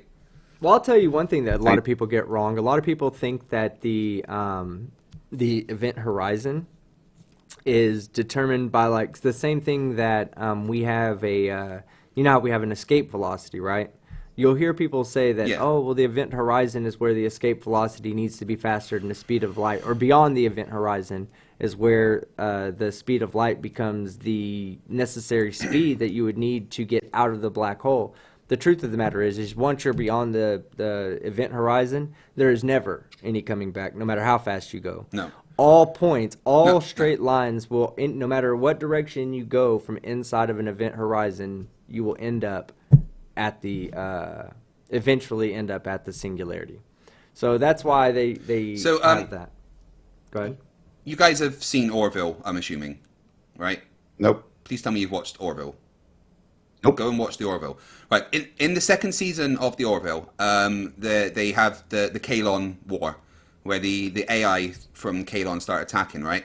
And one of the way they try to escape the Kalon scouts that are looking at them by flying into the event horizon and staying there for a bit, because light can't escape, so that the Kalon wouldn't be able to see them. But it's all completely wrong, because they're sitting inside the event horizon looking out at the Kalon going past and stuff. I mean, it's just such bad science, because if you were inside the event horizon, you would never be able to see outside of the black hole because all light inside the event horizon is going towards the black hole. So you could never see what was outside the black hole, right? Yeah, well, they do have like inner horizon rings and stuff like that. There are some things that are predicted inside of the black hole within the event horizon, but what people there's a lot of before we get too deep into talking about that, I just wanted to point out that's one thing that people do get wrong about when they talk about event horizons. You can't go inside of an event horizon and then come back out. There's a reason why it's called an event horizon. It's because causally, you are completely separated from the rest of the universe. There is no getting back to the rest of the universe, no matter how fast you're going or Okay. anything like that. So let's say there's a black hole that is 3 light years away, right? And I've got a stick that is 5 light years long. Could I poke that stick into the black hole and then pull it back out? No. Getification. Yeah. Well, what you're asking is you would have to be talking about a really, really, really, really large black hole, so you weren't dealing with massive tidal effects. But you could not pull the stick back out. That's an interesting question to think about. What would happen if you like as you got the stick closer? See, even as you got the stick closer to the event horizon, it would still start to spaghettify and stretch out. So I don't know. That's a pretty interesting question. At that, I mean, that's like one of those thought questions, because you can't actually go that close to the event horizon. The close to the event horizon, there's a lot of radiation. So if you were standing there, the radiation would probably... Hawking radiation. Yeah. Well, I mean, there's other types of radiation, too. Because there's a lot of light that doesn't go inside of the event horizon, that bends right around the outside of the event horizon. And so you've got a lot of you just have a lot of radiation right there near the event horizon. So the thought experiment, what could I, if I could withstand all the radiation and I had a hypothetical stick that wouldn't just disintegrate from all the radiation, what would happen if I stuck half the stick beyond the event horizon? It would, I don't know. I honestly, I think as you pulled the stick back, you would probably never see any of the stick that went past the event horizon. It would probably just stretch out as you pulled it away. And the point that was beyond the event horizon would still be beyond the event horizon. At least that's what I think. I don't know. It's interesting. A good question. Yeah, it's a good question. I mean, it's not something we could ever really do, but yeah, it's interesting to think. We have another good question. The one from Detonation says, the one that's always confused me is how can a black hole grow, or how a black hole can grow if all of the matter falls into the singularity. Knowing the definition of a singularity, how can it grow? See, that's a part where they're not really sure about what is actually happening at the singularity. But think of it like this. We treat the Earth as a point mass. Okay, so that means that even though the Earth all the mass isn't contained in the center of mass, we still treat the Earth, the moon orbits the Earth as if all the matter is stuck into one single point. There's one point at which the Earth and moon orbit around each other. So that's the way they treat black holes. Even if it is all falling into a single point, that point contains mass. As more mass or energy goes into the black hole, the event horizon is based on how much energy and mass is located in that point. So if more mass falls in, then the event horizon, if you were saying, let's say it's all falling into a single point, which, there's other things. That's not exactly what's happening. That's the process that goes on, but it doesn't, like, it takes a lot longer than you think. It's not just like you go in there and you immediately disappear. But let's just say that it instantaneously, the moment it passes the event horizon, it's already down at the singularity. Well, the singularity still contains an information about how much mass is inside of that singularity, and that's what's going to determine the Schwarzschild radius. So Robert Madwell has the answer for everybody. The density force would find its level beyond the event horizon dome. I mean, that makes 100% sense, right? Flat Earth or math? Oshkosh Bajosh asked another really good question. How do the relativistic jets form on the poles of a black hole? That is... I don't know. I don't think that energy actually goes into the event horizon, and I think that it actually because the event horizon is equidistant from the singularity, from the point of the singularity in all directions. It spins, so all of the accretion disk is located on a plane. But I think as energy goes in, I think some of the energy actually goes around the outside of the black hole and gets twisted up and spins up and shoots out. I think only a certain amount of mass actually goes into the black hole when the black hole, as it crosses the event horizon. I think some of it is actually converted to pure energy that never actually crosses the event horizon. I think that's what the explanation is for those, but I'd have to go back and look at that. I know what you're talking about. You got a super chat there, Dean? Oh, did I? I'm sorry, I missed it. Let's see. Oh, and then we have Rad Vlad. Oh, he's in there. Rad Vlad's here. He loves me. Let me get to that super chat. Oh, I think I missed 2 super chats, actually. Dave Hansen, $2. Flat Earthers Go to Hell, Satan on Twitter. Yeah, I love that guy's Twitter account. All right, King Kong. Rad Vlad being an amazing example of flat earthers again, just coming in and saying horrifically pointless and nasty stuff. Way to prove that, number one, flat earthers are fucking idiots, and number two, flat earthers are the most disgusting scum that this world has created. You are not just an idiot, Vlad, but you're a disgusting human being. Just saying. All right. Laser, so then we have. What's wrong with that laser? There's something wrong with that laser, man. 2 pounds. You may have just propelled yourself into Dean. You may have just propelled yourself into the fucking dumb fuck of the year running. King Kong sex dungeon for 2 pounds. He looks like Pazuzu, the demon from The Exorcist. Oh, I think he's talking about me. Ooh. I thought we were friends, King Kong. I thought we were friends. All right, so let's see. We had BM Furball said it would get sucked out of your hand by the gravity of the hole. Yeah, Furball, we're trying to basically do thought experiment here, saying if you could be in that position, if you could have a stick, if it, if you and the stick could withstand the radiation from the event horizon, and you could hold on to it, when you pulled back, would the question is would the portion of the stick that's right next to that's touching the event horizon, would that ever not touch it?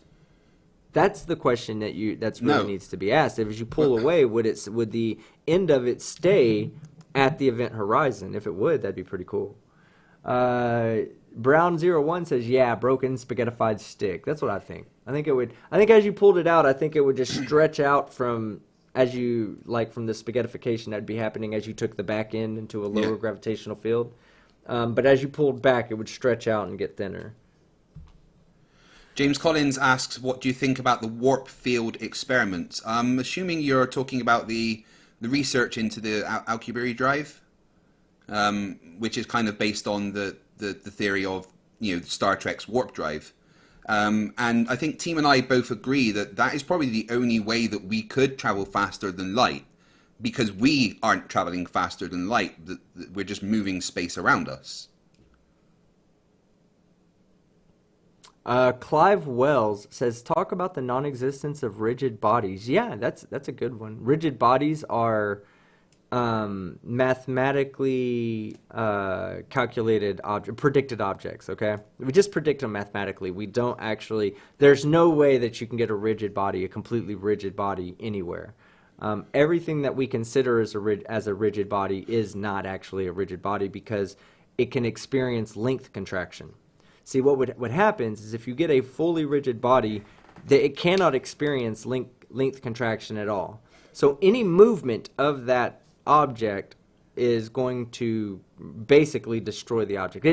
You couldn't move it. You couldn't do anything. The thought experiment that I learned all this from is the one where you're poking someone on the moon. And you say, okay, I want to send signals faster than the speed of light to the moon. What I'm going to do is I'm going to have a big stick that goes there with a guy that's there, and I'm going to poke him in the shoulder and send him Morse code, okay? So I'm going to send him a message with this stick before the light signal could get to the moon. Well, what would happen? What keeps us from being able to do that? Let's forget the fact that it's ridiculous to build a 400,000 kilometer stick to the moon. Let's just say that it's possible, okay? So if we have that stick, and we try to poke somebody on the moon, what happens? Well, for us to poke somebody, again, it's in one position, we have to accelerate it. Well, acceleration travels at the speed of sound through the density of an object. So as you push something, and while you might not be able to see that with like while you're just pushing a ruler, if you push, let's say, take a high-speed camera and slam your hand into a tennis ball and you push it forward, well, that tennis ball squishes and then it unsquishes as it goes away. Well, that's the acceleration that object is going through. It squishes up. The acceleration, the pressure wave that causes the object to accelerate travels through that object at the speed of sound. So even though you've pushed the stick, the ruler, it still takes whatever the speed of sound through whatever the material the object is made of. It's going to take that long for the person on the moon to actually feel you poke them with the stick. And light travels faster than that. So that's why there are no rigid bodies, because the more rigid the body, the less length contraction can happen. But that's also why they say in the NASA documents that you just consider aircrafts a rigid body. This is why you have to understand certain things that they talk about. People like flat earthers, they talk about that, make these assumptions about the earth being flat and stationary. Well, they also say make the assumptions that the aircraft is a rigid body. Why do they say that? Well, because even though it's so minute that we would never with our own eyes be able to see it, why calculate it, right? That's kind of like the difference between calculating Newton's gravitational force versus Einstein's tensor equations. So you can either do that, and you're going to come to the same answer. You can do this over here and get a perfect answer, or you can get a great rough approximation. The same thing happens in those manuals. Don't treat your aircraft as though it experiences length and time contraction. Fly the aircraft as though it doesn't shrink at all, as though the land underneath you is not good. Very important question from Jeffrey's channel. What if the stick was made from Riley? He's infinitely dense. You'll see, Riley's a rigid body. That's the definition of a rigid body, is pretty much just infinite density. So, Your Power Al asks, what about the hyperdrive from Star Wars? Well, the hyperdrive from both Star Wars and Stargate, they actually use a separate dimension to travel rather than traveling through our space. So, I mean, that is completely in the realms of sci-fi as far as we know. Alcubierre warp drive is kind of based on reality. Excuse me, Jeffrey Grayjack for $5. Have you ever heard of the Westford Needles Project? No, I haven't. I'll look into it. I'll definitely look into it.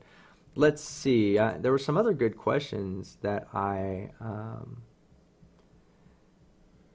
there's somebody else. Yeah, somebody else explained why it's called the event horizon, which is correct. It's the point in space at which two events are no longer causally connected.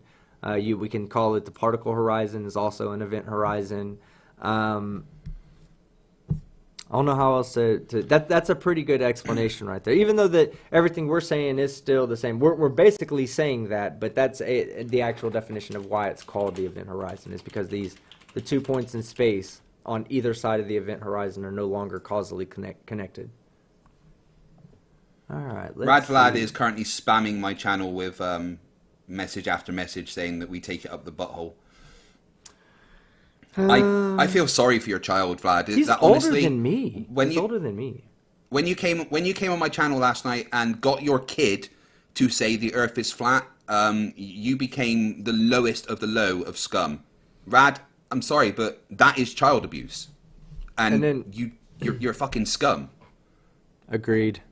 Okay, so let's see. I saw one that was good. Yeah, Martin H says, I believe spaghettification doesn't begin at the event horizon; it comes further in. And yeah, you're right. Now, here's about spaghettification. Here's the crazy thing: the larger the black hole, the less the noticeable spaghettification there is, because that means that there's less of a gradient of the gravitational force that you're feeling from the black hole. So if you have a smaller black hole, then what you end up getting is you get a faster gradient. The gradient is like much quicker. Almost think of it like this: if the Earth was as the size of the moon, you would look out and you would see something completely different. There would be a much faster fall off of buildings and boats and all that sailing over the horizon. Same thing happens at a black hole.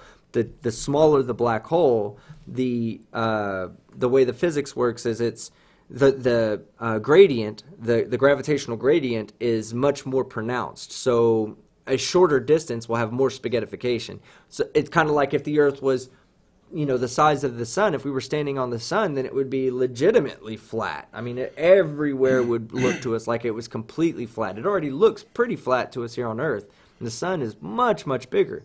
So that's the similar thing. If you had two black holes, one the size of the Earth, the gravity gradient would be such that you would feel more of the spaghettification than you would off of the surface of the sun or a larger black hole.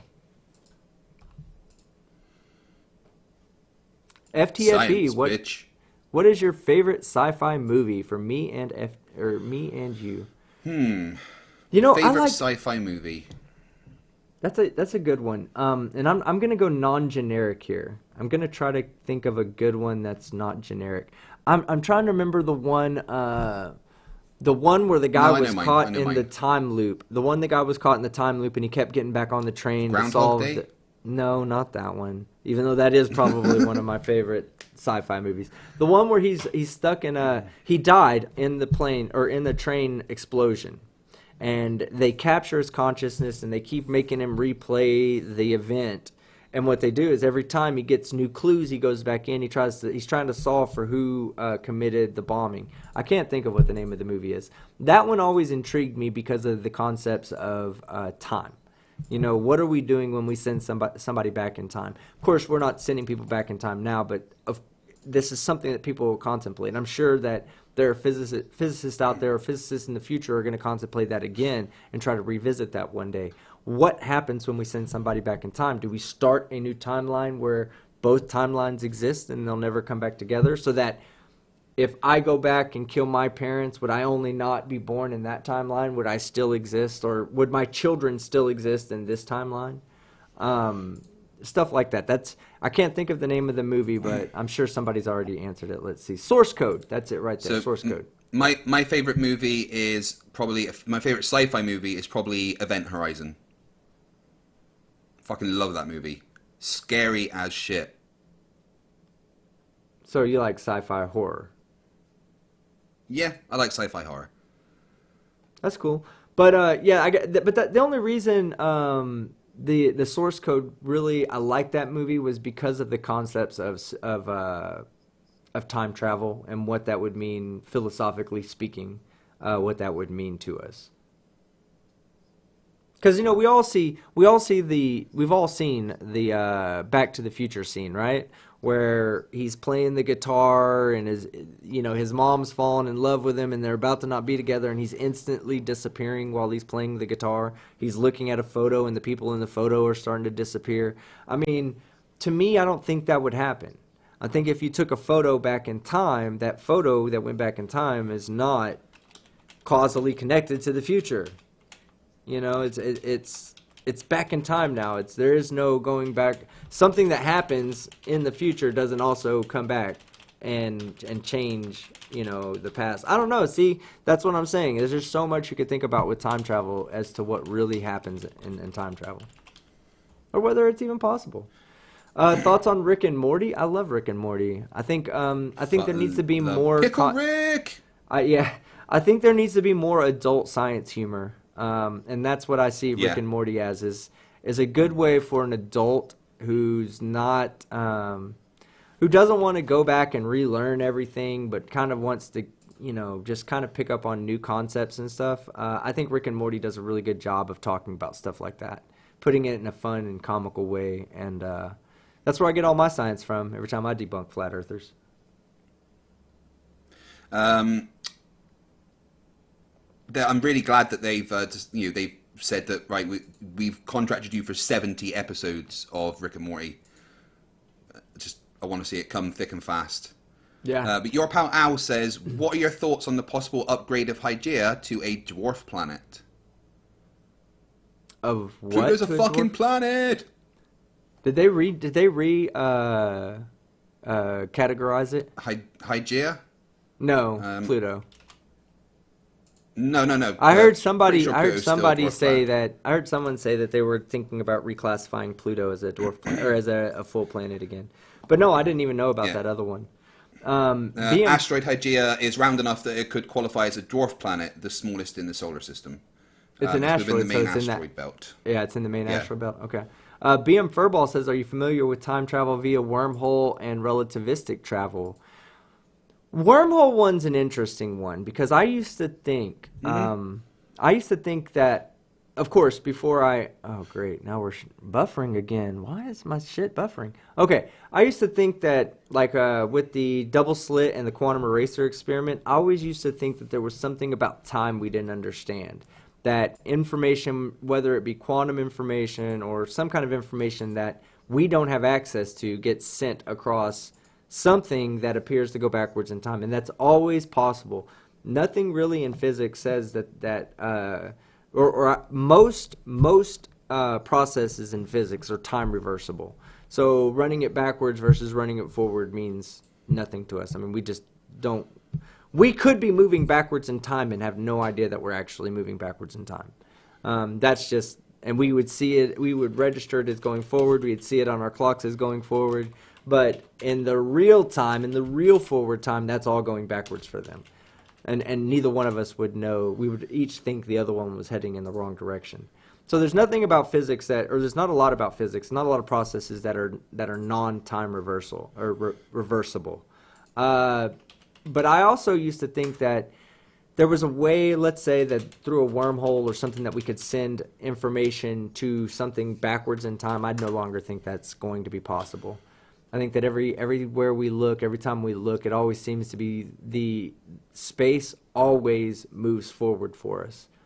So I don't think we could ever send it back. Relativistic travel, I'm not sure if you mean like the twins paradox on that one, BM. But the twins paradox is a pretty easy one to explain if you know general relativity and special relativity. People are talking about sci-fi TV series now, and yeah, without doubt, the best sci-fi TV series ever made is Red Dwarf. Well, I do like Marvel Agents of S.H.I.E.L.D. And that's such a vanilla response. But I don't know why. I'm hooked. I love that show. I can watch that show all Red day Dwarf. long. Marvel was You good know early. what Red Dwarf is? Oh, yeah. No, I know what Red Dwarf is. It hadn't been forever since I've seen it. And then it's funny because everybody... There's no kind of atmosphere. Everybody was like calling me Holly from Red Dwarf when I was going fully black. And I was like, I didn't even recognize what the reference was until, they were calling me Holly. They didn't tell me it was from Red Dwarf. And I was like, what's that? And they were like, the computer, the AI from Red Dwarf. And I was like, oh my God, it's been so long since I've seen that. Right, which Holly was better, Guy Holly or Girl Holly? I don't know enough to make a good point on that. Yeah. So there's someone in the chat at the moment, what's his name? Pican something. Picasa P, who is a chemtrail. He's one of the people that's, oh yeah, you're right about flat Earth, but you're fucking wrong about chemtrails. You were indoctrinated by the military when they trained you engineering. I mean, it's not possible to indoctrinate someone in engineering. Fuck's sake. Yeah, my question for that guy is, if the planes are spraying chemicals into the air, okay, then why is there a gap between the sprayers and where the chemicals start in the sky? Every single time, there's a gap. There's a gap of clear air there, always. Why? Why is it not a continuous flow from, we can explain it if it's a contrail, but if it's a chemtrail, why is there that gap before it starts to cloud up for whatever reason? Because that's the distance it takes the chemicals to mix together to where we can see them. There's going to be an obviously. excuse, I know. There's going to be an excuse, but... Now, for you, Picasa P, because you didn't seem to be getting what I was saying in the comments, okay? No one is denying that cloud seeding and geoengineering exists and is actively being researched. But geoengineering and cloud seeding is not chemtrails. Chemtrails don't exist. That's just contrails. It is simply where superheated hot exhaust leaves the jet engine and meets the cold, different density air and forms ice crystals. It's fucking as simple as that. There may be little bits of dirt mixed in with them, which is, part of the combustion process and stuff, but it's not fucking chemicals that they're spraying into the air. The main thing is, there's nowhere for them to fucking store all this. Every single ounce of weight has to be accounted for. That's why airlines are such bastards about carry-on luggage, because they need to account for all of the weight. Otherwise, they're not going to have enough fuel to get where they're going. So, no, there's nowhere to store all these magic chemicals that they're spraying everywhere.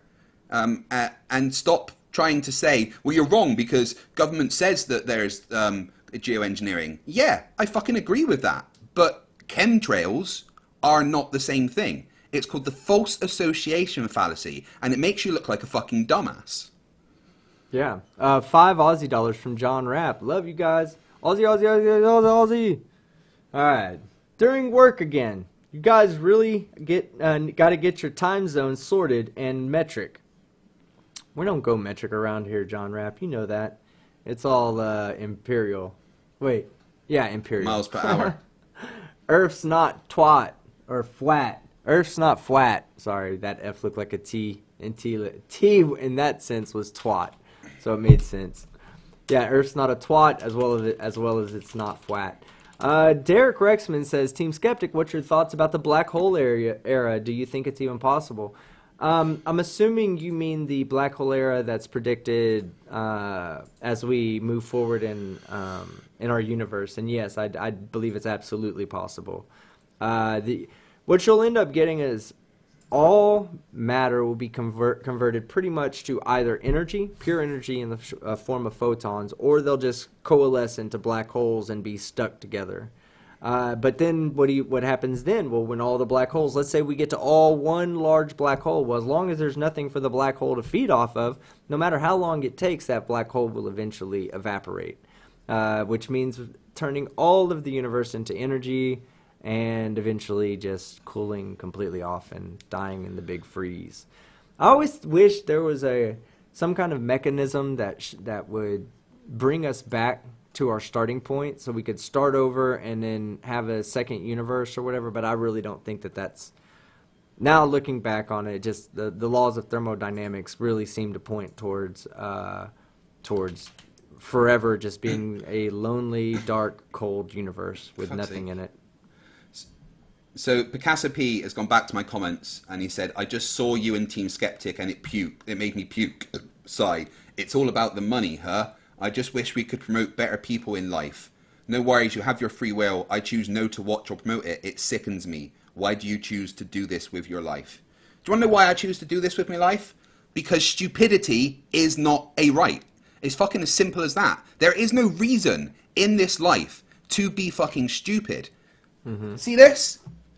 I can access the entirety of human knowledge with this. Every fucking person. There's more of these on the planet than there is people. And every single one of them can access all of human knowledge. There is no reason to be stupid. And that's why I fucking do this. Because when idiots like you come along and promote these stupid conspiracy theories, it spreads like a fucking plague. And the gullible and the vulnerable fall for it, and it can end up ruining their lives. And then you have people standing on fucking corners screaming at lines in the sky. It's just fucking retarded, and that's why I do it. You're a piece of shit, so fuck off.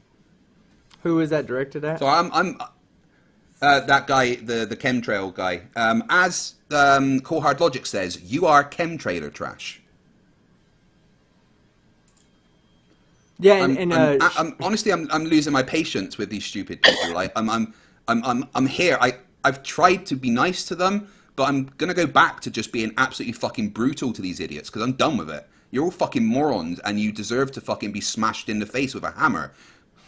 Why? Just out of curiosity, why do chemtrailers only think that chemtrails occur on planes? Why wouldn't they say that the chemtrails coming out of the back of the car exhaust on cold, humid days are not also chemtrails? And you know what? Those chemtrails, you know what? The Allies...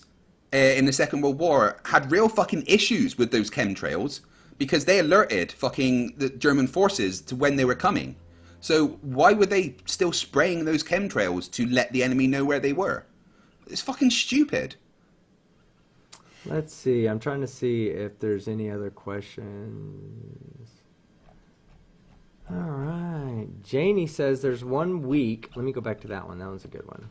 There's 1 week until, or I guess Steve McRae just put out that there's 1 week until the judge signs the orders, until the judge can sign the order to have force Kyle to give up non sequitur so we can get it back. Yeah, to quote it, 1 more week until the judge can sign orders to get the channel back to me and order Kyle to show all financial records.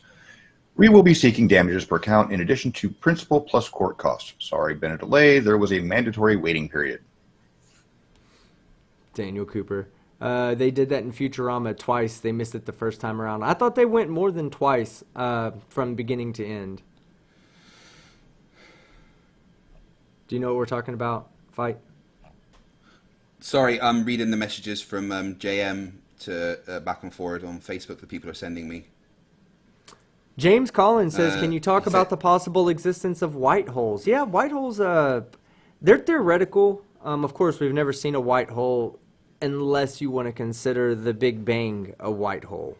That could be what we say, like the physicists, when they mathematically calculate what a white hole is, it's very similar to what a Big Bang would be like. But the thing is the idea is that white holes exist inside of our universe, which is something that we do not see, and we would see it. And the only way we wouldn't see it is if the light hadn't had time to travel to us yet.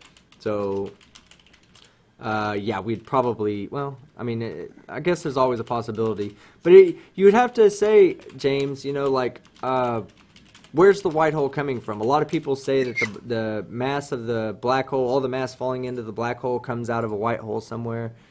That's probably not true. At least from my point of view, the way I see things, I don't see that as a possibility. I do think wormholes are mathematically predictable. I don't know if we'll ever even be able to take advantage of them. Just because a lot of these things, they always come with a caveat that makes you go, damn, almost had it. It's like with a white hole that requires a massive amounts of energy to keep the white hole, or the wormhole, not the white hole, the wormhole, from collapsing back down on itself. So while we can predict that they're possible, we also run into the predictions that keep us from making those reality, which, like, the energy is required to do some of these things. Marcus Dresden says, wasn't there a theory that white holes exist inside black holes? That I don't know. I think he's talking about the theory where black holes could be gateways to another universe, and the other side of the black hole would be a white hole spewing matter rather than taking it in. Right. But why don't we see white holes in our universe then coming from other galaxies or other universes? Maybe our universe is set up for the positive side of energy, and that other universe is the negative side of energy. I mean, Who it knows? could be. I mean, that's just something that's to me that's ad hoc though. That's like where somebody says, "Oh, let's try to make sense of something we don't understand." But I don't know that it's a possibility. I don't know that it's not a possibility either. I just know that if it's something that, let's say, is universal to universes, so that each universe that's out there in the multiverse can connect to every other universe, or at least the universes around it through like different wormholes or black hole and white holes or whatnot, we would see them in our universe. So that at least that's the way unless you come up with an ad hoc explanation for it, like saying, well, what if we're a certain charge and they're another charge, so we always have matter falling in and they always have matter coming out. But that I don't know. I'd have to look into that more. Thoughts on quantum gravity? Quantum gravity, I like Sean Carroll, not the Sean Carroll that's in the chat, but the actual Dr. Sean Carroll. I like what he says about it. He talks about quantum gravity as being something that comes out of the wave function instead of trying to worry about space-time and gravity and everything. If we figure out the properties of the wave function, if we can fully understand the wave function, then things like space and time and gravity will all come they'll manifest out of the wave function. So that I'm more inclined to believe that we'll probably find gravity. We know we have to find gravity. We have to find a good explanation, a better explanation for why things are attracted to each other than even general relativity, because general relativity has its limitations. So the only one that really doesn't have its limitations is quantum mechanics, but our current understanding of quantum mechanics and our current understanding of gravity are inconsistent with one another. So that's why I think that, like, Sean Carroll has it right when he says, stop trying to come up with a quantum theory of gravity, fully understand the quantum the quantum wave function, and see if gravity isn't an emergent property of the wave function. Yeah, that's what it talks about, is that it's what Dr. Verlind has been talking about in the papers that he's been writing, that gravity in the way that we think of it actually doesn't exist. And this is a quote that Sleeping Warrior has clipped onto. Oh, Dr. Verlind says that gravity isn't a force, but no, what he's trying to say, the gravity doesn't exist. What he's trying to say is that gravity is an emergent force because of other things that are happening. Yeah. So gravity isn't this innate property of matter like we almost assume it is. We say it's one of the four fundamental forces, but no, there's actually a more fundamental force that could be causing what we know of as gravity. Well, there's also, we don't know that it's a fundamental force or not. Hey, I want to go ahead and let you read that last super chat. It says for FTFE. Do you have it, or do you need me to read it? Yep. R. Ampant for 2,500 claps. Are you going to use ERV, endogenous retrovirus, as an argument in your evolution debate? It's a pretty solid piece of evidence. I'm doing a lot of studying right now on evolution and the science behind evolution and stuff because it's not one of my strong areas. I've never really looked into it that much beyond conversational. Obviously, I've read Voyage of the Beagle, and I've read the advances in what we understand as evolution and stuff. But honestly, that's why I say that I don't know how happy I would be doing a debate with someone like Kent Hovind right now, because he's a very good debater. He's wrong, but he's a very good debater, and I don't know how I would counter all of his points in the same way that I can at a snap counter any flat earth argument. So I'm going to have to look a lot more into it. But yeah, endogenous retrovirus is a good indicator that evolution is a progressing thing. So yeah, anyone that wants to send me any good papers or anything on evolution that could help me in my debates, then please feel free, because I always want to learn more. I have a passion and an obsession with knowledge. I want to learn more all of the time. I fucking love talking to Team Skeptic. I learn more about quantum physics every day, and I absolutely love it. So yeah, if you've got any good information about evolution, please do send it to me. And then Tim Garak says, in a mirror universe, FTFE and Team Skeptic would have goatees. No, I can't grow facial hair. Yeah, that's another big misconception, and somebody asked this question in there.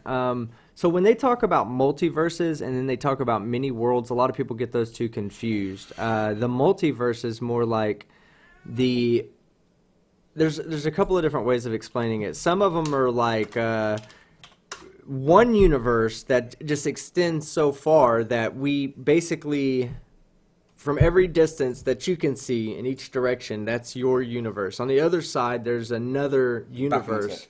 And if you continue to go on and on and on and on and on about doing this, eventually you'll come across another you who's also exists in another patch of space. Then there's in many worlds, it's not like that. Many worlds, people think that it's like, but every time someone says the wave function branches, it creates a new universe that's similar to the multiverse, or to a multiverse where it's like the bubble universe where we're just our own little bubble and we're sitting next to another bubble and next to another bubble. That's not what the quantum wave function is all about. And a lot of people think that that's what that means. So let's see.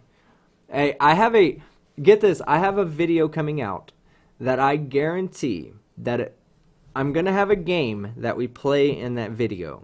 And right now, I'm going to tell you ahead of time that if you play the game with me, 100% I'll have you liking the video and I'll have you leaving a comment on it. 100% say I'm wrong, test me, play the game, and you can tell me whether I was right or wrong, and I guarantee that I will be right. Let's see. For no reason, at Team Skeptic and FTFE, did you ever watch Eureka from back when sci-fi was sci-fi?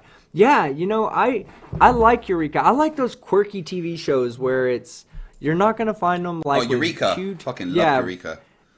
Those are the type of shows that I'll watch. Even if, like, some of them, they get real science fiction-y about it to where it's obvious wrong science, but they're not trying to be right about it. You know, like the ones that I keep bringing up that just frustrated me so much because I wanted to watch it so bad was the Lost in Space, when they go through whatever they go through at the beginning and she looks up and goes, "We're trillions of light years away."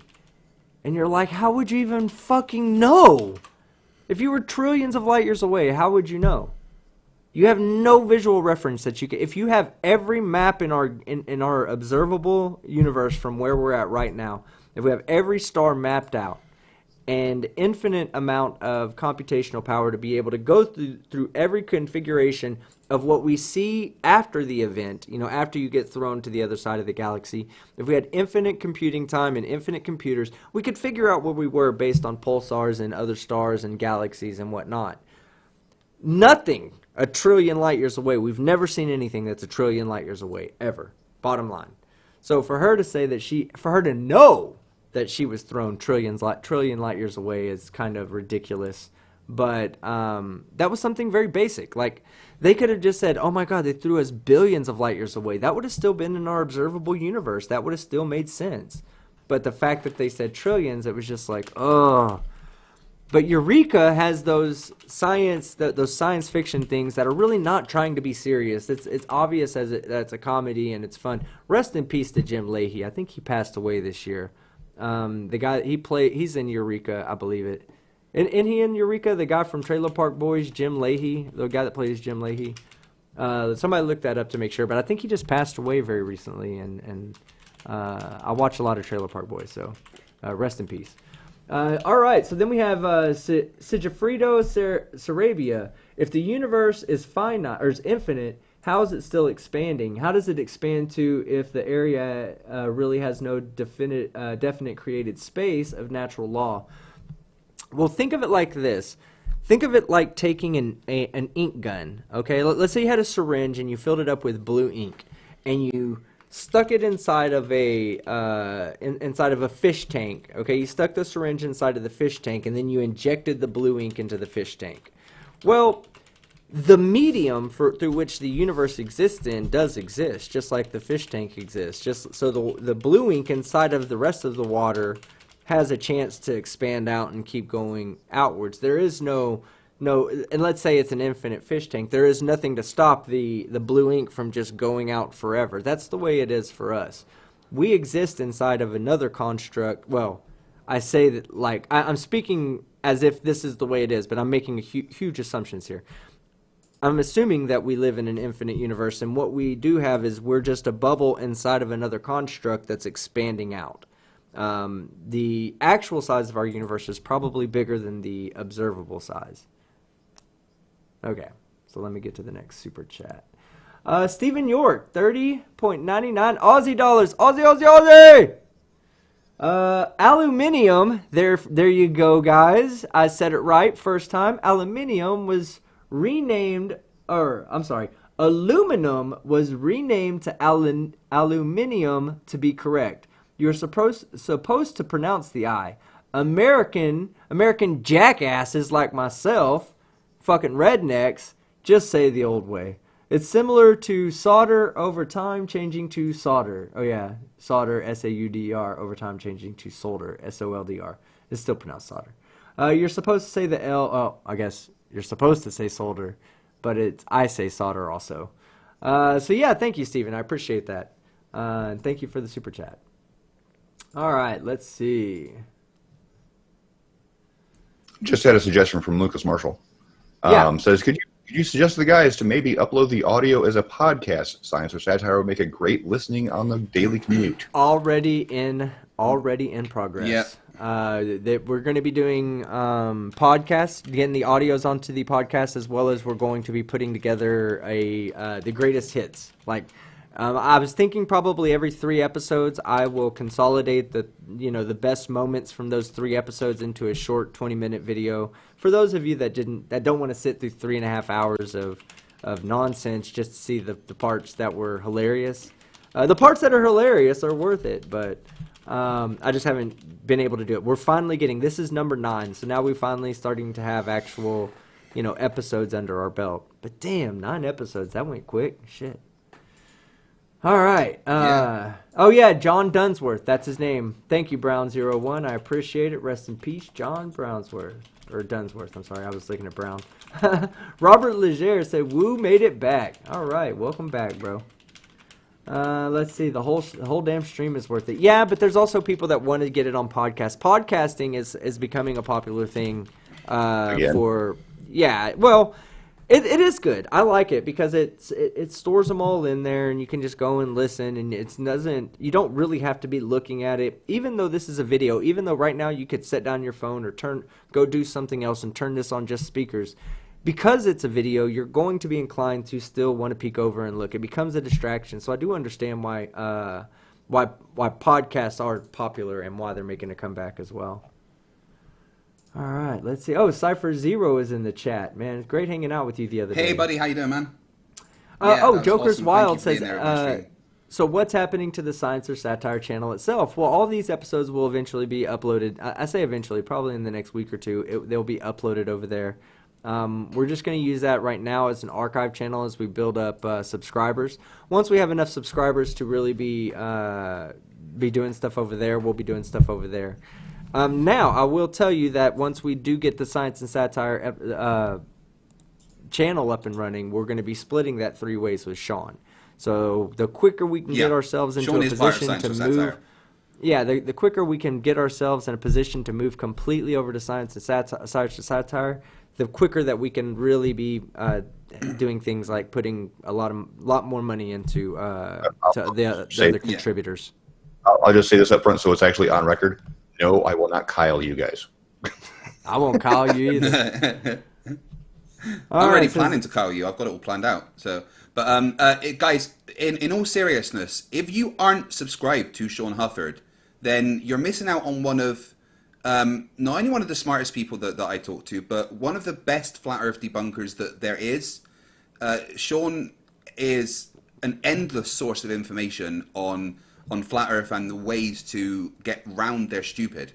He's done so many experiments himself, and I honestly am shocked that his channel has as few subs as it does. So if you aren't subscribed to Sean Hufford, then you really should fucking go and do that. Yeah, especially as much as he contributes to all of our material, man. Yeah, exactly. But we have John Everyman for $5. Have you guys seen Glowbusters showing that flat Earth poll from a Twitch streamer and legit thinking it proves flat Earth popularity? I laughed hard. No, I haven't seen that one yet. I'm gonna have to go and watch that one. Someone sent me that. So I have been encouraged to watch Twitch or to start streaming on Twitch now. I don't know if I'm gonna do it. Kind of seems like that's a video game place, but there's a lot of IRL stuff. I've been watching, okay? So somebody said, go check out the streamers that are not doing games on there. They have some pretty interesting characters on Twitch that are, they're IRL streamers. So they don't talk like we do. They don't talk about, like science or stuff like that. They really just talk about like life stuff and kind of rag on each other all the time from what I saw. But John Rapp actually makes a good point. At Science Factor, I noticed you have a larger viewer to subs ratio than most live streams. That's because we don't focus on one single thing. We just talk about whatever comes up, and people enjoy just relaxing and hearing people just be themselves. And that's why I actually like being on this live stream, is because we can just be ourselves. UTB Doug asked me if that was Echoplex. Yeah, Echoplex was one person. I'll turn it over to you in a second. Echoplex was one person who suggested that to me, but it wasn't him. It was really my son. My son was the very first person. He was like, why would you stream on YouTube and not Twitch? And I was like, because my content's on YouTube and my audience is on YouTube. He's like, yeah, but YouTube is a very limiting streaming network. It's not really designed for streamers. That's what Twitch is for. He was like, if what you're doing on YouTube, and they're right, we do for the number of subs that we have, you and I pull a good percentage of people on live streams. So Yeah, he was just like, you would pull so much more if you went over there. Not more people, but a higher percentage. So I'm thinking about doing it, but I will never stop streaming on YouTube for sure. I just think I'm going to dual stream. With vMix, can't you stream to more than one thing? Yeah. Like, yeah. So why don't we set up a Science or Satire Twitch page, and anytime that we're doing a stream, just also stream it to Twitch. Yeah, we could do that, and that way it all goes to that channel. We can get that channel monetized as well, and we can split that 3 ways. Well, getting Twitch partnership is pretty hard, but yeah, I mean, it's another way to build up an audience, and you can stream to more than one thing at a time. I'm goddamn with Team vMix, Skeptic. So I'll make this shit happen. we're Science or Satire. But no, I think if we try to build up an audience on there for us. Oh my god! I don't know, but he just got his message deleted by like 8 people. Yeah, I'll read it. I won't read it. I'm not gonna read it because it's very homophobic. But yeah, well, he says I have AIDS.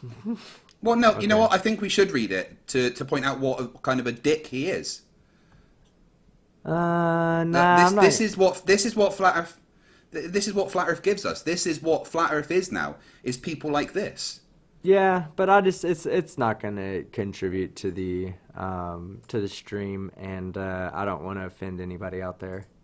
So, just Rad Vlad, you can eat shit, dude. You're not gaining any points here. I saw Tau Ceti Alpha in the stream. He was giving me advice about not debating Kent Hovind because he would eat me alive. And like I said, even though I know Kent Hovind's wrong, I agree I probably wouldn't be able to debate him very well right now. But Tau, please tell me you've seen the Rad Vlad clip, because that's full retard mode gold right there. Well, I actually agree with Tau on this one, because Kent has had 50 or 60 years to get his narrative built up, and you're still new to the flat Earth. I'm pretty sure you're even more of a virgin when it comes to young Earth creationism.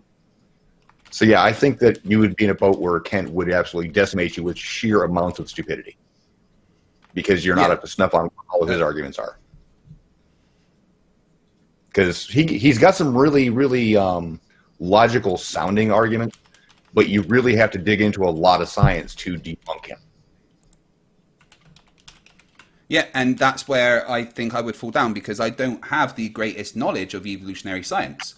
He would. I would love to increase my knowledge in that so that I could debate someone like Kent Hovind. Okay, so he uses the same arguments a lot. So all you got to do is go watch his previous debates and get well versed in anything he brings up during that. I've watched quite a lot of his, and I went back to the Bible and kind of had a read recently of a few things, and he just uses the first few pages of Genesis as like all of his arguments, as far as I can tell. Did you not read the 11th commandment? Thou shalt not have penises on top of your head on live streams. Oh, sorry. All right, so okay, yeah. Craig needs Viagra for his head. What? Viagra for my head. All right. I said I need Viagra for my head because I pushed the penis down. Roger Moore, Team Skeptic, how can I hear the whole badass Mario beat you use at the end of your debunk videos? Been wanting to find out for a bit. Hook us up, please. Roger, the thing is it's nothing more than a repeat of that exact little clip that I use. That all I do is clipped it out and put it on repeat 3 times, and that's all you hear. Now, the beat itself is something I purchased. In my 2 live streams ago, y'all actually saw the person that did the music with us, the Christian. I don't know if it was Christian Jackman or Chris Misfit, but that's pretty much his beat too. So before I just start handing it out to everybody, I would want to make sure that he still doesn't have any plans on using it. However, it's at the end of mine. All you have to do, the beat legitimately, all you have to do is go to the end of my thing, clip the last like 24, 25 seconds off of it, shorten it in an audio program to where you can loop it without it clipping, and then loop it, copy paste it all the way down, and make the beat as long as you'd like. That's literally all it is. It's just that one little piece repetitive. So I could listen to that all day. I like the tune. yeah, I mean it's a badass beat. That's why we used it. It's because it was a bad. I wish I had the actual song. I'd play the song for you guys. Go to the end of my thing. Help. Ben D says, "Go to the end of my thing." Oh, did I just say that? Go to the end of any one of my videos. Don't go to the end of my thing. You won't find my music there. You'll find them at the end of my videos. This is my thing. It's a short trip. No, it's not. It's 12 inches flaccid, like Vlad. 12 inches flaccid. That was so funny when Vlad said that. He goes, "It's like Team Skeptic's penis," and I was like, "That shit looks like it's 12 inches long, minimum, flaccid." Hell yeah! Thank you. Cheers, man. Thanks for the compliment, Brad Vlad. Oh, you know what I think it is? I think Vlad fancied you. Yeah, he I is think in he that. wanted you. You know, he did focus on that during the entire stream. How many times did he ask if you are gay? Yeah, on top of that, he is dressed up in a women's dress on his in his picture. So I don't know, Vlad. I don't swing that way, bud. No offense, man. You know, I wish you the best of luck. I know you'll find happiness one day if you'll stop talking flat Earth. But somebody will like you one day. But you can't wear dresses either. If you're looking for a girl that likes dudes, don't go out dressed up like a girl. Go out dressed up like a dude, and you'll meet the type of girls you want to meet. But no, he does seem like one of those people who's so far in the closet that they're scared to come out. You know, Vlad. Honestly, this is for you, Vlad. Don't be ashamed. If you know, there's nothing wrong with being a homosexual. If you really, really feel that way, then just let it out. You don't have to pretend by insulting Team Skeptic. And basically, if you were in the schoolyard and he was a little girl and you were a boy, you'd be pulling his pigtails. That's how much you want him. Mm-hmm. Yeah, so let's see. The 12th commandment from your pal Al: Thou shalt not eat out of a meat tube. That's not a commandment. That's right though, because meat tubes don't exist. Meat tubes don't exist. That's why I'm not a Christian anymore. When they took away the meat tubes, I was like, nope. If I can't eat meat tubes, I'm going somewhere else. Cypher Zero, I think Joey too. Team Skeptic, yeah. Joey Chocha, he's into me too. He keeps telling me to touch his 19-pack. Yeah, but he keeps showing him to Craig. Huh? He keeps showing his 19-pack to Craig. Yeah. So is there a love triangle going on? You know what? Honestly, I think Joey Chocha, he looks malnourished and like unwell. Like he keeps saying he wants to fight me, but I'd worry about snapping him in half. How come nobody makes jokes about light not reflecting off of Joey? Obvious reason. Because he's too dense. Right. No, you know what? We should do it. We should start a game show, right? I'll take Vlad, you can have Joey, and we'll play Flurf Swap. And I'll take Joey for a week. Yeah. You take Vlad for a week, and then we'll see how the families hate him. Like, get us back, Vlad. Oh, talking about Joey, he literally just emailed me again. Ha ha ha! You're a faker. Faking a disability is cowardly. Ha ha! Fat the Flat Earth is not a man. He is a ma'am. Oh, Joey. Well, Side Striking just called it. There's a shady motel around the corner. Team Yeah, Skeptic. I saw that. There. Why are you being so observant, Side Striking? Stop that. We don't like your kind around here. The kind that's really observant.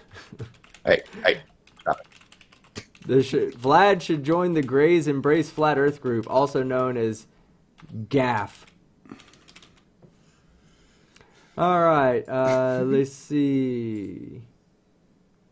At FTFE, be careful saying "let it out." I don't know what that means. Yeah, sorry. Let it out. Let it out. Oh, yeah. William Stein says some women are into that kink, too. Yeah, I know, William. There was a chick that asked me to dress up like a girl one time. Or didn't ask me to, asked me if I'd be down to do it. And I was like, I mean, it's not that big of a deal, but no. Like, if it's going to take me dressing up in a dress to get you off, then no. I'll just meet somebody else. Oh, and then she says, Side Strikling says, because I'm parked at a fucking gas station watching your shit. Yeah. People are going to start questioning your sanity real soon. All right. Well, we've been going for about 2.5 hours, so I think we'll go ahead and. It said hell yeah. I did. He said yeah. You said hell yeah, Robert Leger. You said hell yeah. Hell yeah, I do. I say it all the time. Recovering Hell Alabamian. Team Skeptic, you wore a mankini. You're halfway there. Oh no, recovering Alabamian. You Albanian mofo. No. Mankini, first 3 letters, the first word, man. It's a conjugate. It's putting 2 words together to make one. It's a man-based bikini. Mankini. It's not. I was not cross-dressing, guys. I'm definitely. But you know what? I don't even care. Like, I'm so comfortable with myself that if you guys, I wouldn't say y'all would want to see me in a bikini, but I would never, and I'm not going to fucking volunteer myself to do that like I did with the mankini.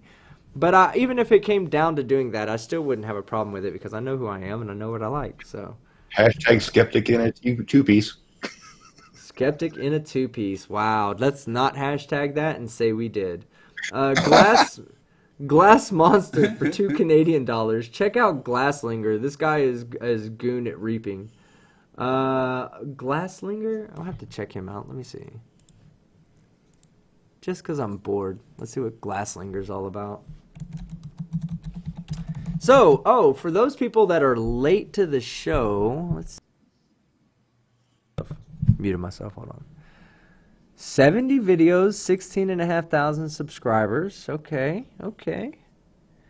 Making a dancing cowboy. Restoring maybe, am I looking at the right thing? It looks like this is just a woodworker. We've had one hashtag skeptic in a 2-piece. We had a hashtag 2-piece now. 2-piece now, my ass. Let's see. Robert Williams says, Team Skeptic, we all know when I'm 80 years old and brain is rotted by Alzheimer, that idea will still haunt my memories. Exactly why we can't do it. I'm doing it for you, Robert Williams. All for you, buddy. AT2 Productions, hashtag Skeptic in a 2-piece, at hashtag AT2 Productions, hashtag fuck off. There's another one. Team Skeptic, why does light reflect off Joey Chocha? Because science isn't perfect yet. Yeah, I know. We have to come up with the laws about how to fucking bounce light off of dipshits. Why don't you start, Skeptic? Robert Leger says, Team Skeptic really gives no fucks, and that is true. I give no fucks. I love this shit. I have fun doing it. You guys obviously have fun watching me have fun, so let's just keep having fun together. James Collins, Team Skeptic, and in front of children. Oh, I know. Yeah. I remember. Oh my god, that's so good.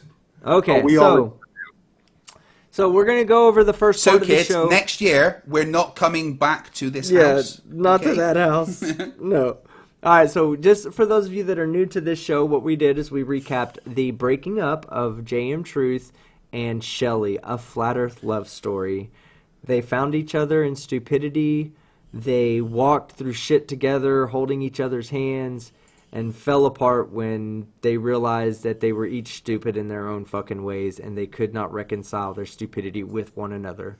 J.M. Truth probably pulled the degree card out on her. She probably pulled the jumping out of planes card out on him, and they couldn't fucking reconcile, so they've broke up. It's official, guys. Wedding is off. If you bought anything at the registry for them, I don't know what type of registry they would want. Probably a NASA government documents registry. Stupid person. Yeah.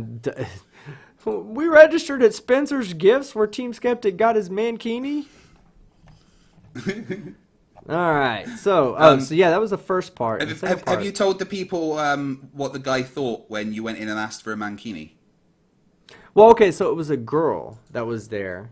Oh, it's a girl. Right. Yeah, it was a girl, and I actually I think I won out on this whole deal. It was a girl. Girls, I like girls. No, it was a girl that was there, and I went in there, and the first place I went, I already told the story. When the first place I went, the guy looked at me like I was stupid. And I was like, okay, maybe I'm just not saying this right. You know, maybe people don't just walk in and go, where are your mankinis at? Maybe they go, hey, you know that Borat costume where it has like the things over the shoulders? And, you know, maybe they only understand that. So when I went to Spencer's, I immediately, first off, if you don't think I give no fucks, they give no fucks as a company. Spencer's is an awesome place. I love fucking shopping there. You'll find the quirkiest shit there. You'll find the coolest gaming t-shirts, gaming hats. You'll find sex toys there. I mean, where the fuck can you go where you find DBZ hats next to fucking Riley's personal brand of fucking used dildos? Okay? So, it's Spencer's. That's where you find that shit at. I'm sorry? So that's how he makes his money. He's got a Spencer's contract. Well, so when I went in there, I was like, so I'm looking for the Borat costume with the things that go over the shoulder. And they were like, the mankini? I was like, yeah, the mankini. Well, they didn't give me a Borat mankini. Let me find that box. Hold on. I want to show y'all how quality this mankini was. Hold on. Just while Team Skeptics away, you can order this T-shirt right now from my store. Just saying, Riley for Dumbfuck of the Year. Get your Riley Pooh Head shirt.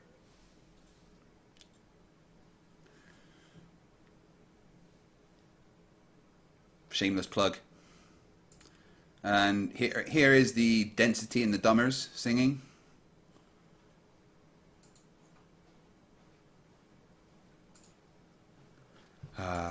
Riley, endless source of entertainment that he is. Well, that's why he's back. I put it somewhere, but I don't know. I don't remember where I put the box. I have to show it to you because that's part of the funny part of the story. When I walked in there and they were like, "Oh yeah, right back here," and they took me back there to show me the mankinis. There was literally one with this like decent sized white guy, and then there was one with just somebody that looked nothing like me. And I was like, and they both said one size fits all, and I was like, I'll take the little white guy. Oh, but yeah.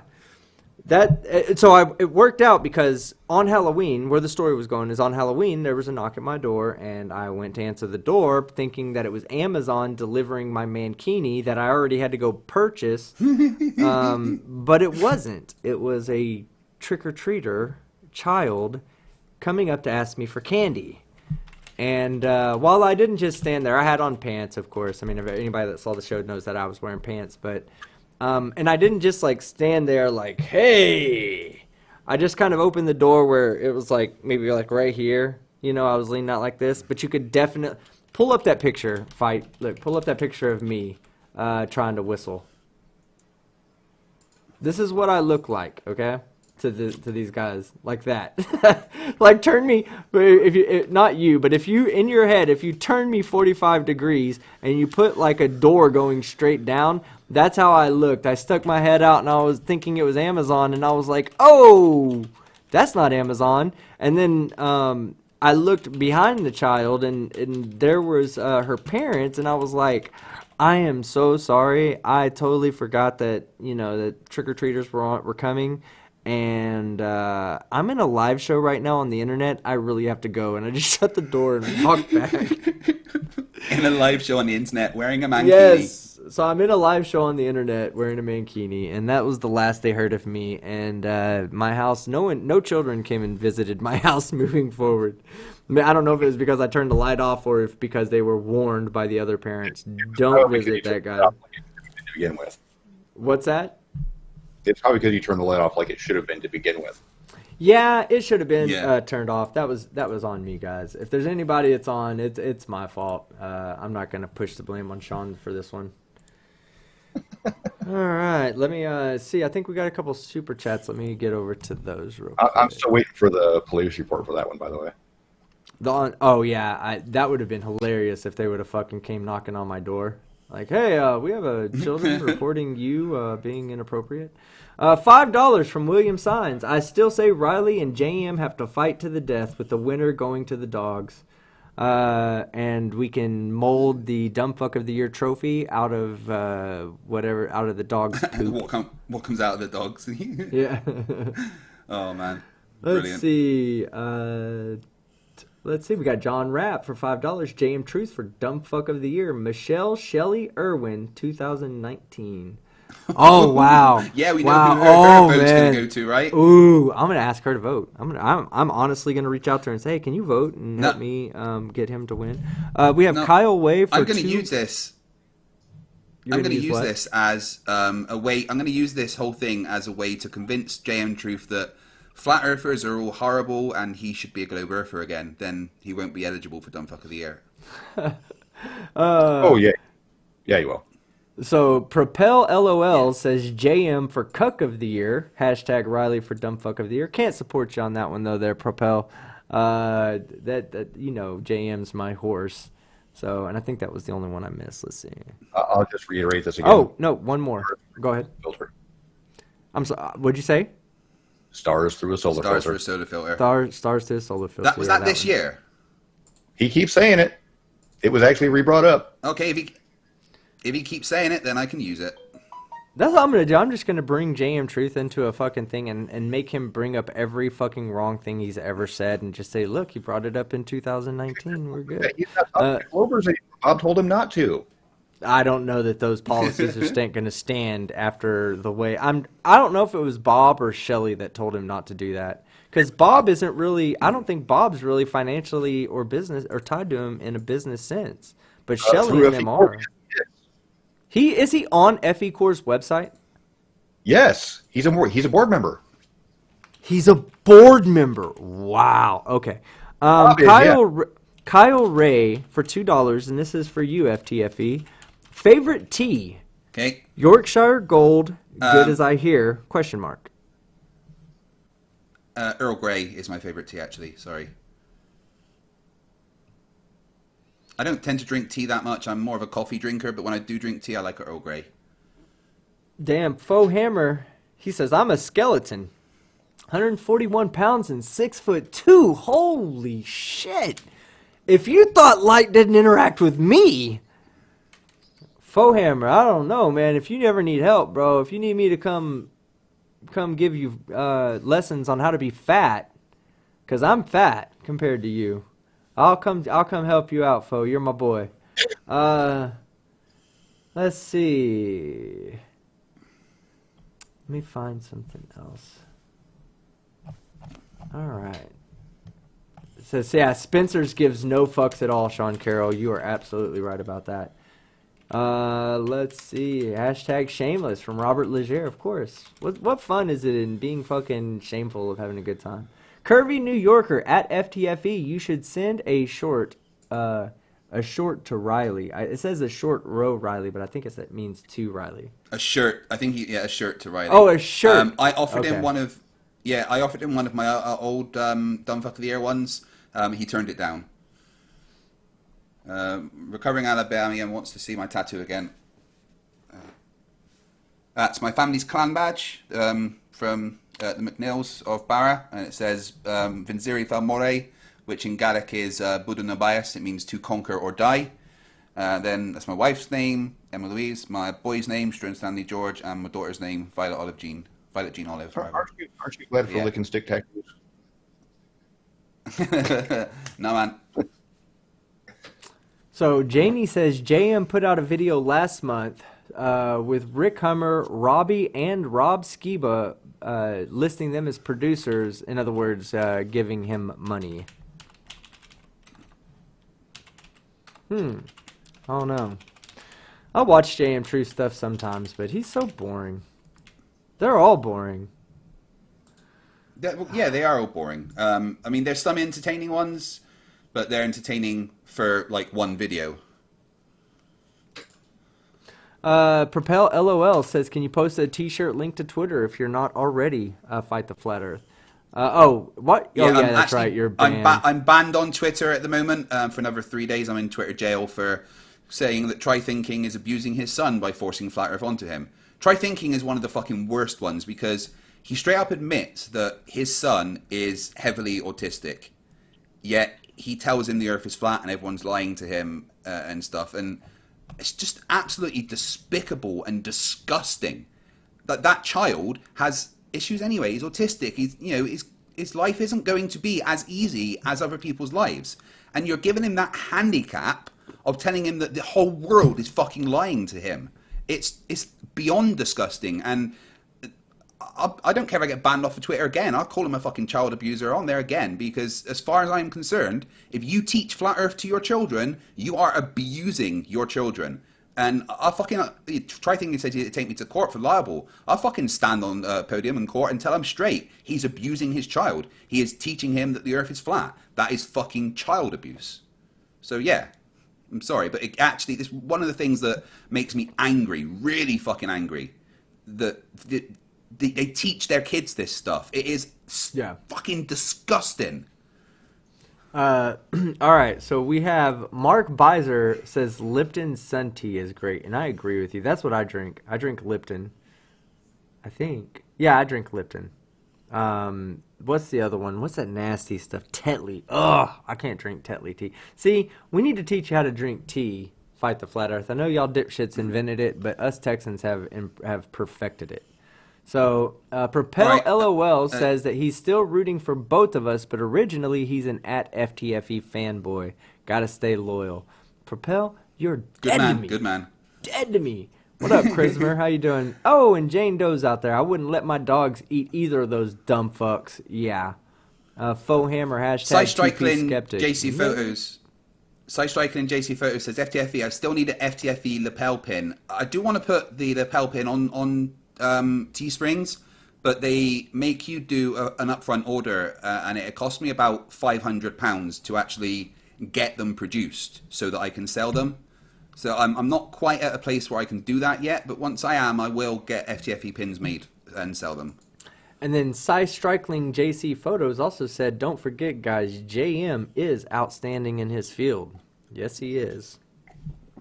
I am but when I did that video about him, I was so annoyed that I didn't do that joke. I'll just say that Anthony Riley is standing on a path talking into a dildo. I know, I forgot all about that. That was pre-2019, though, so we're good on that. I don't care. It's still a wonderful reminder of how dumb this dude is. Recovering Alabamian says, Southern tea equals tea-flavored sugar water. Yeah, pretty much. I actually don't have a problem drinking unsweet tea. You put sugar in your tea? Oh, man. No, not all of us. Like, has to have 2 sugars. No. Do you put lemon in your tea? If you have tea, if I'm having Earl Grey, I'll have a slice of lemon in it.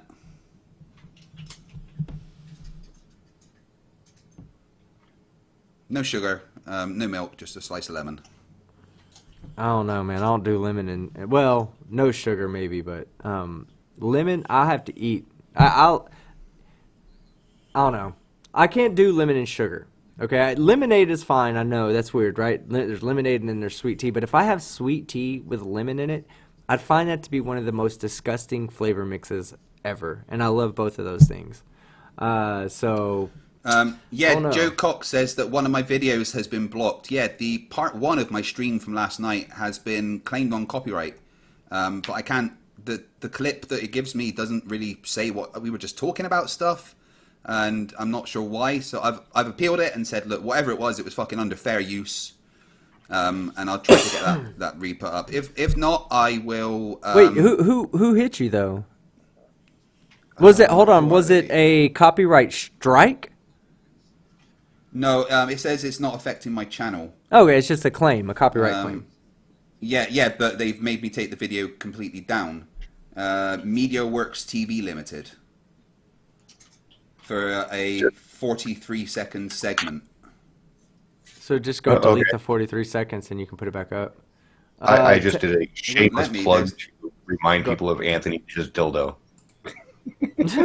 Hey, send that to me and I'll put it up on screen. Send it to me. Texas Iced Tea. William Signs, $5. Texas Iced Tea tends to be way too weak and way too sweet. You know, you damn near nailed it, William Signs. That sounds like a damn good glass of iced tea to be drinking right there that you just talked about. Jeffrey Grayjack. Let me go ahead. Whoops, it just jumped on me. Jeffrey Grayjack for $2. FTFE. Dash. Nemo me impune la cecit. That's Let me check. Got it, Let me double check. Let me double check that video to make sure it's not got a content ID claim on it. It shouldn't, but we will see. Yeah. What's the translation of that? I'm pretty sure that's Latin, but You can play the audio, sir. Let's see. Yeah, I like if I'm going to drink lemon in my tea, I'm going to do it in a unsweet tea. I just don't like the lemon. It's just too much. Like there's still people asking me about that unsweet tea with lemon. I love that shit. That's what I get at a restaurant. If I go to a restaurant, let's say, and they have they brew their own tea there, then I will get I'll get unsweet tea, but I won't put any sugar in it. If I make my own tea at home, like if I make a pitcher of it and I brew it myself, I put sugar in it and drink that. Oh, I make the best goddamn sweet tea. I saw somebody out there put in a Long Island iced tea. Yep, I can do that too. So yeah, Skeptic, if you play that, you can play with the audio. That was my Christmas parody for last year. Oh, look at Propel. LOL says, "Oh man, I should have figured you were a Cowboys fan. More reason to vote for Riley." Hashtag Philly. Propel. All right, Propel. All right, man. Propel. Me and you, bud. All right, let me go see what Sean sent me. One second, guys. Or OB Parker says, off-topic question: in a plane you fly, in a boat you sail, in a car you drive. What do you do when you're in a submarine? You dive. Yeah. And then stay. Yeah. All you know right. the way that we know that submarines are safer than planes. There's quite a few planes in the ocean, but there's no submarines in the sky. That's still a dumbass argument, but okay. All right, so I'm supposed to be playing the audio with this, yeah? Yeah, go ahead. Okay. It's Hold on. get Craig off screen. Huh? Do what? I'm on screen. Apparently, Oh, I'm I didn't full even screen. realize I had you on screen the whole time. Okay. Well, hold on. I'll get the drummer boy up there in 1 second. Let me see. I just want to make sure they can hear it.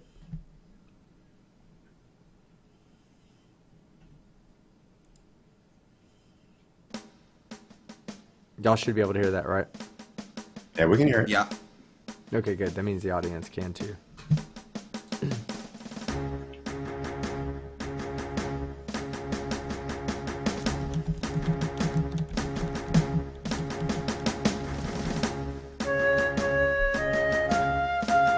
But they can't see it, you dumbass. Oh, God damn it. Hold still on on. I know, man. God dog it. I'm going to start it right up to where the words start. Oh, I'm watching. Hey, I like the shit. I think it's funny. Let me show everybody else how funny it is. Give me 1 second. All right, here we go.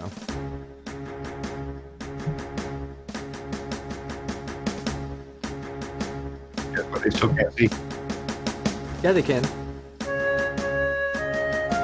I'm watching the screen. It is Craig all over the screen. There is a delay. Calm down.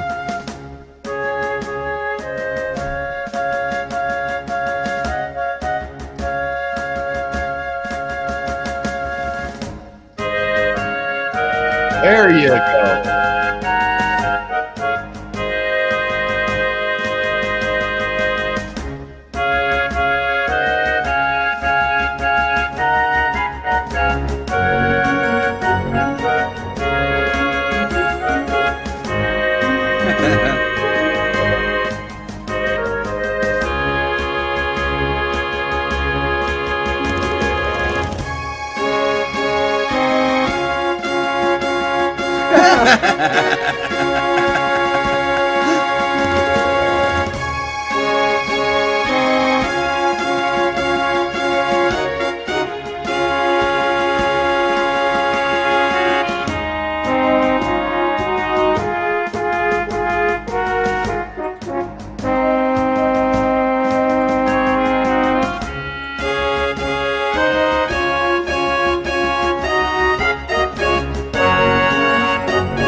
That's so amazing.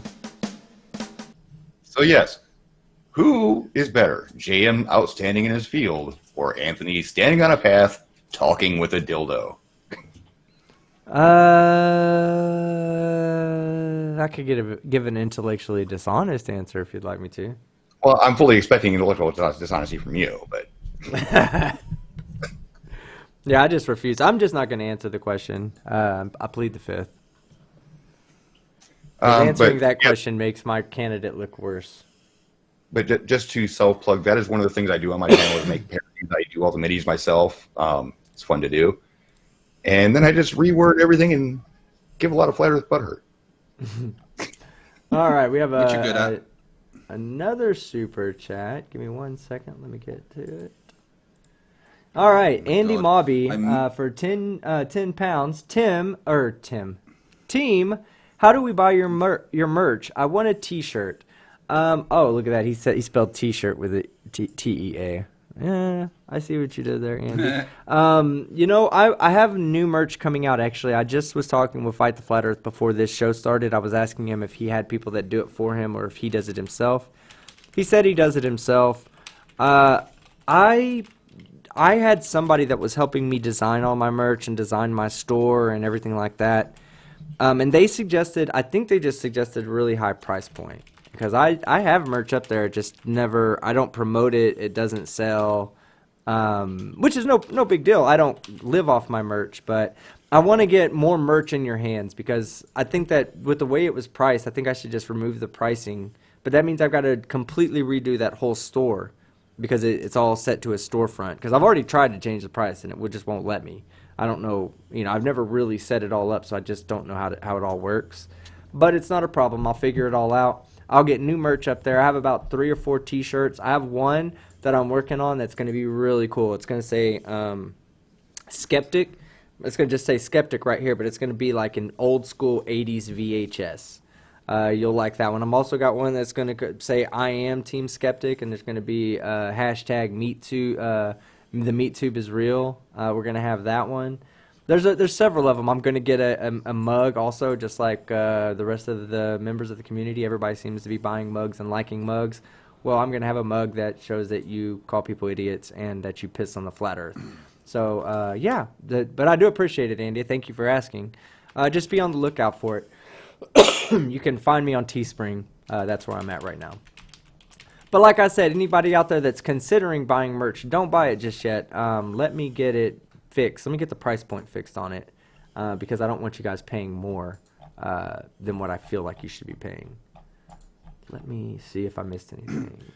So Okay. I may be having a flat earther debate me after this show finishes because he's been badgering me so much and I just want to shut him up. Alrighty, well, that sounds like fucking fun. Let's see. Well, we can always end this at any time. Let's see. Are you going to do he's a having issues travel joining mode? VMix as all flat earthers do. Oh God. All right. So here's what I want to do. We're coming up on Christmas.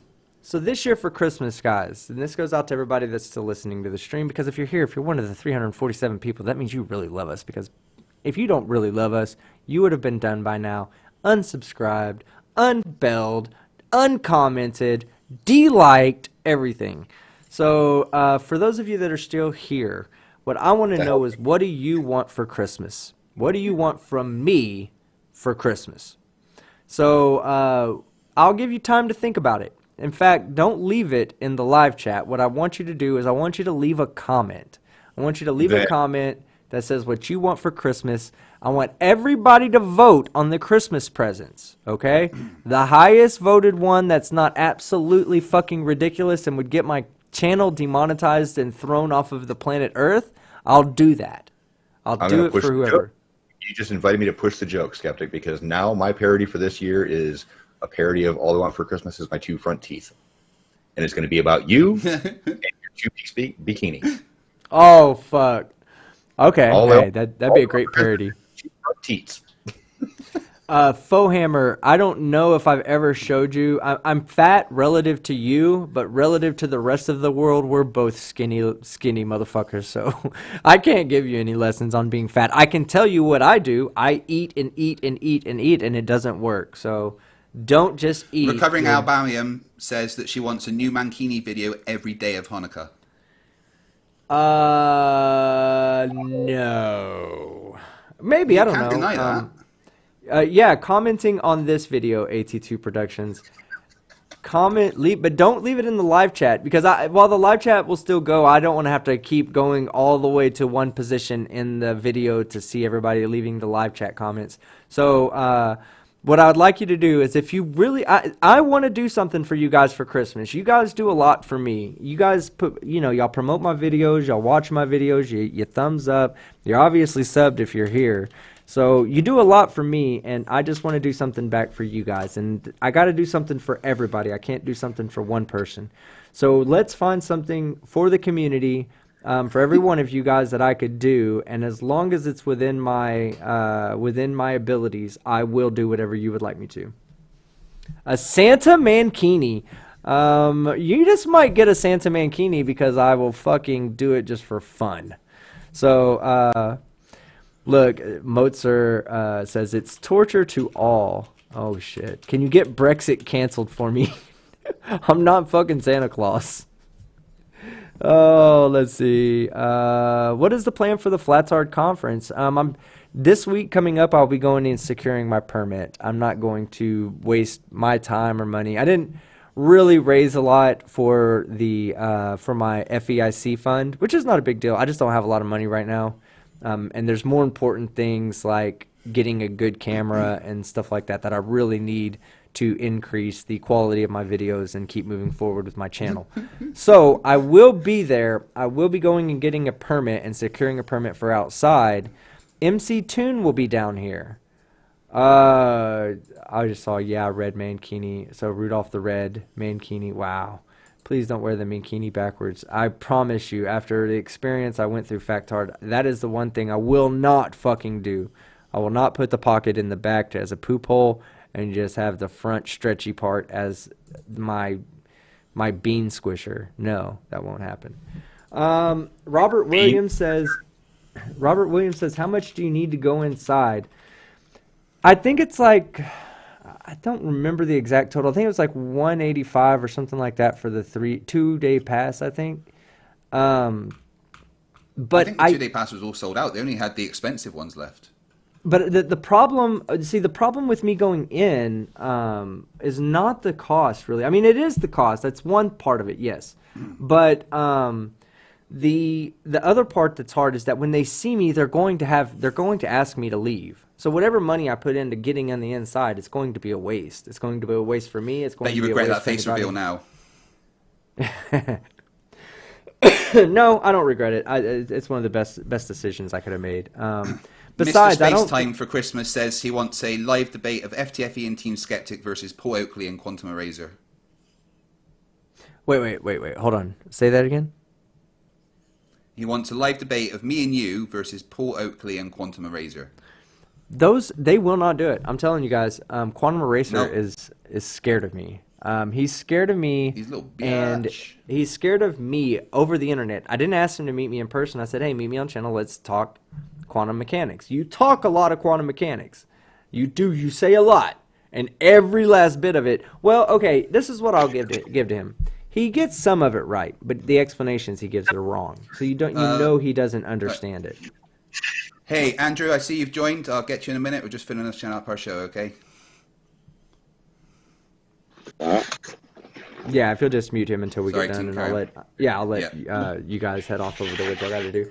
But I asked him to debate it because he thinks that the double slit quantum eraser experiment is proof of God, and I was like, no, you're wrong. You're wrong. You're wrong. You're wrong.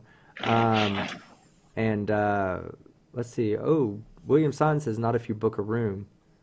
Yeah, but I was telling him he's wrong. Every time I watch his videos, I'm like, nope, you're wrong about this, you're wrong about that. He just talked about the spectroscopy by saying spectroscopy is wrong. Basically, every science is wrong. Every fucking science is wrong, guys.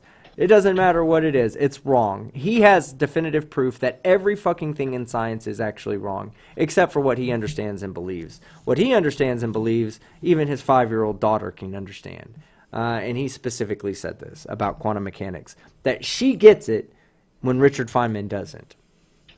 You fucking hubris mother. Ooh. I hate people like that, guys. I hate when people say that. I don't hate people like that. I just hate when people say shit like that. Because it's not. If I ask, I could ask him I want to do a sharpshooter quiz with him. I just want to ask him 4 questions, and I guarantee you that he will get no more than one of them right.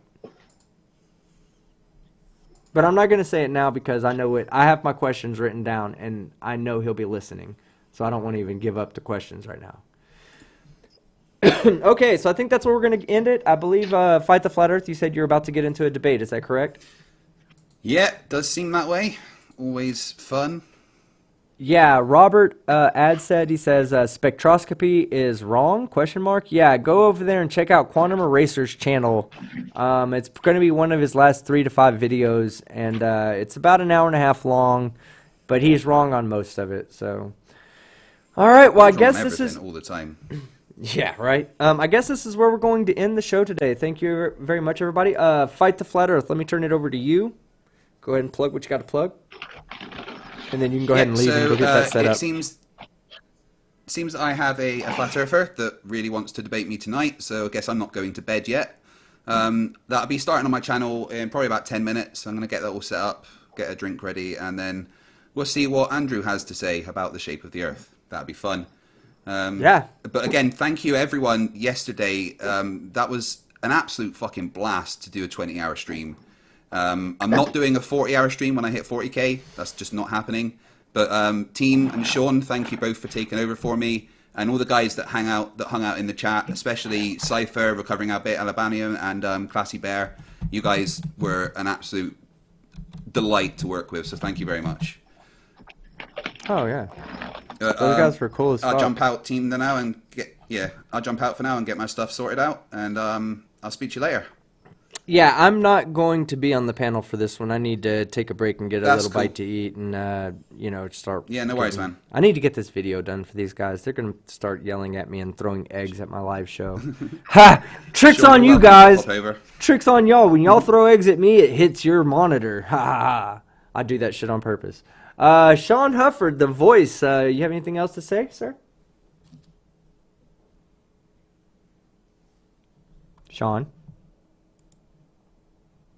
Well, wow, I was muted. I'm here. The Huff? Okay, there he is. I muted. I don't know. But yeah, I've got nothing planned as far as YouTube goes, at least for another week or two, until the moon comes to a back to a position where I can do Anthony's cold light test that he seems to have suddenly forgotten all about, as normal.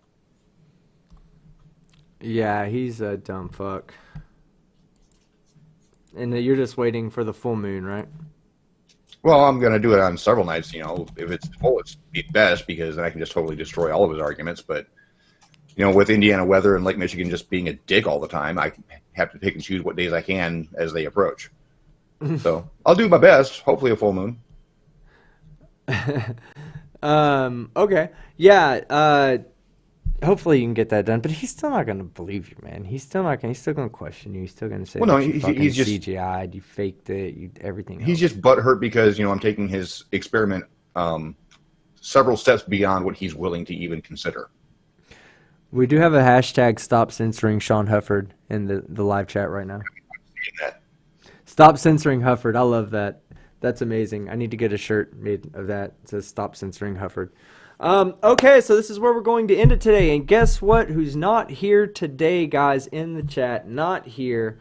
Quit fucking asking me to change my name, Team Skeptic. I told him that I would change my outro. What happened? Where is this? Did you fuck it up already? No. I think you did. No, it's... Why is this not doing this? Oh, there it goes. Okay. It didn't change me at first. But anyway, quit fucking asking me to change my name, Team Skeptic. He said he would change his name, which he just added the Team Skeptic to him. But I did say that I would give him I would change my outro for him.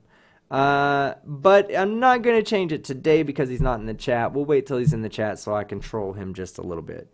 But other than that, man, I had a great show tonight. I appreciate anybody that was able to help super chat or do anything, become a member. I think we had one new member and we had several super chatters. Thank you very much. If you'd like to support the show, you can always do so by sharing it, hitting the like button, leaving a comment. In fact, if you're listening to this at the end, I will stand by my word. We're sourcing y'all's present this year. Y'all come up with an idea that you want me to do, and I will be more than happy to oblige those to your request. I'll use Quantum Eraser's response to me. I'll acquiesce to your request. So all you have to do is just come up with a good idea, vote on it as a community, whatever you want, I'll do it. That's just it. I'm saying it. I don't care. I have no shame. I love this shit. I tell you this all the time. You guys are fucking amazing. I'm Team Skeptic. Now I'm out. I bet you I hit it this time. Oh shit! I didn't have it. God, I know I messed up. If you're watching this still, you know I messed up. That I clicked in stream, then I went to go click confirm, and I accidentally clicked not yet. So here I want to update everybody. Look, now I can click in.